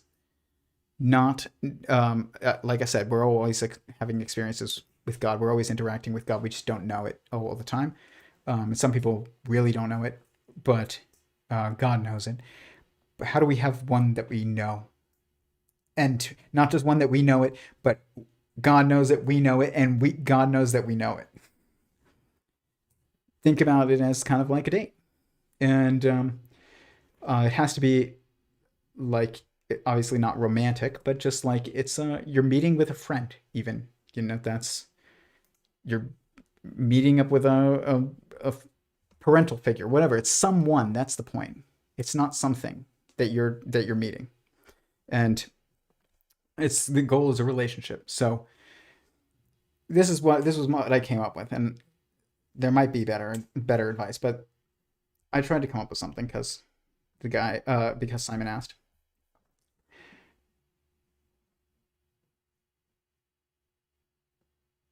I think that we should seek a quiet moment to sit alone and verbally thank God every day at least once at a fairly consistent moment, right when you wake up, right before you go to bed, something like that. When you're alone and it's quiet, and you do it verbally and thank God, and focus on what you're great for, things that you're grateful for, and people that you're grateful for, and experiences that you're grateful for in that moment. I did this in the shower before the stream because I wanted to actually take my own advice. And I wrote this before my shower, and then I did it in my shower. I was like just taking a shower. It was quiet. Nobody was around. And I was like, said I was grateful for my wife and my daughter, and for the trip that I just went on, and for the new things that I bought that I like too. You can be thankful for the things that you like, but the difference is now it refocuses on someone. The focus isn't on the thing anymore. I like the thing, but I love the one who allowed me to have it. And that is my advice. I would do that, and see what happens, and I don't know what will happen. It's not up to me. That's between you and God, but like, that's what I would do. And with that, I want to thank also Donald Hoffman and Simon for putting out this discussion. I want to thank everybody here for being here. And it's not that much over 3 hours because I'm going to cut out the 20 minutes of technical issues that I didn't know about. And please hit the like button and share this if you found it meaningful. Let's see. Any final questions? Are your nerve cells your subjects because they give you your subjective experience? They are your subjects, but I don't know if that's why. But yes, that's a good thought. It's interesting. Like you're the king and they bring the parts of your sentience to you. Yes, you are the king. You are the king of your cells. If I want all my cells to go and grab this water bottle, every cell in my arm has to do exactly what I just ordered. And if they don't, then we're all going to suffer because I need water and they need water. And so as a good king, though, you have to take care of your cells. And what's interesting is like this Sentient Singularity Theory has this implications on what is sleep. Like, why do we need sleep? And it's because if sleeping is like you're the king or you're the boss who lets people get off the clock. If you're awake, your cells are always on the clock. And that means they can't clean up their house. They can't, relax. They can't rest. They can't, go eat. They're constantly doing their job. And, but when the king goes to sleep or the boss, lets everybody off the clock, they can take care of themselves again. And that's why you heal when you're asleep. It's because they're getting nourishment and they are literally like eating and resting and cleaning up their space, just like you do when you get home from work. If all you did was work and you never stopped working, your life would fall apart. And that's true of your cells. And it's that's not a metaphor, really. Like, that's exactly what's happening. And with that, I am going to go eat and then go to sleep, because it is my responsibility to also take care of my cells, not just because I care about myself, but also because I care about them. And if I don't, then it's going to hurt all of us. So, and with that final thought, actually, you know, when they say, "Oh, we got to recognize that we are all one," it's not the perfect that's not the best language. The best way of understanding is that we are all in one. Okay, are my cells all one? No, they're all in one. Me. Are we all one and are we God? No, we are all in the one God. And that is actually the truer context and the right way to look at it. All right, peace.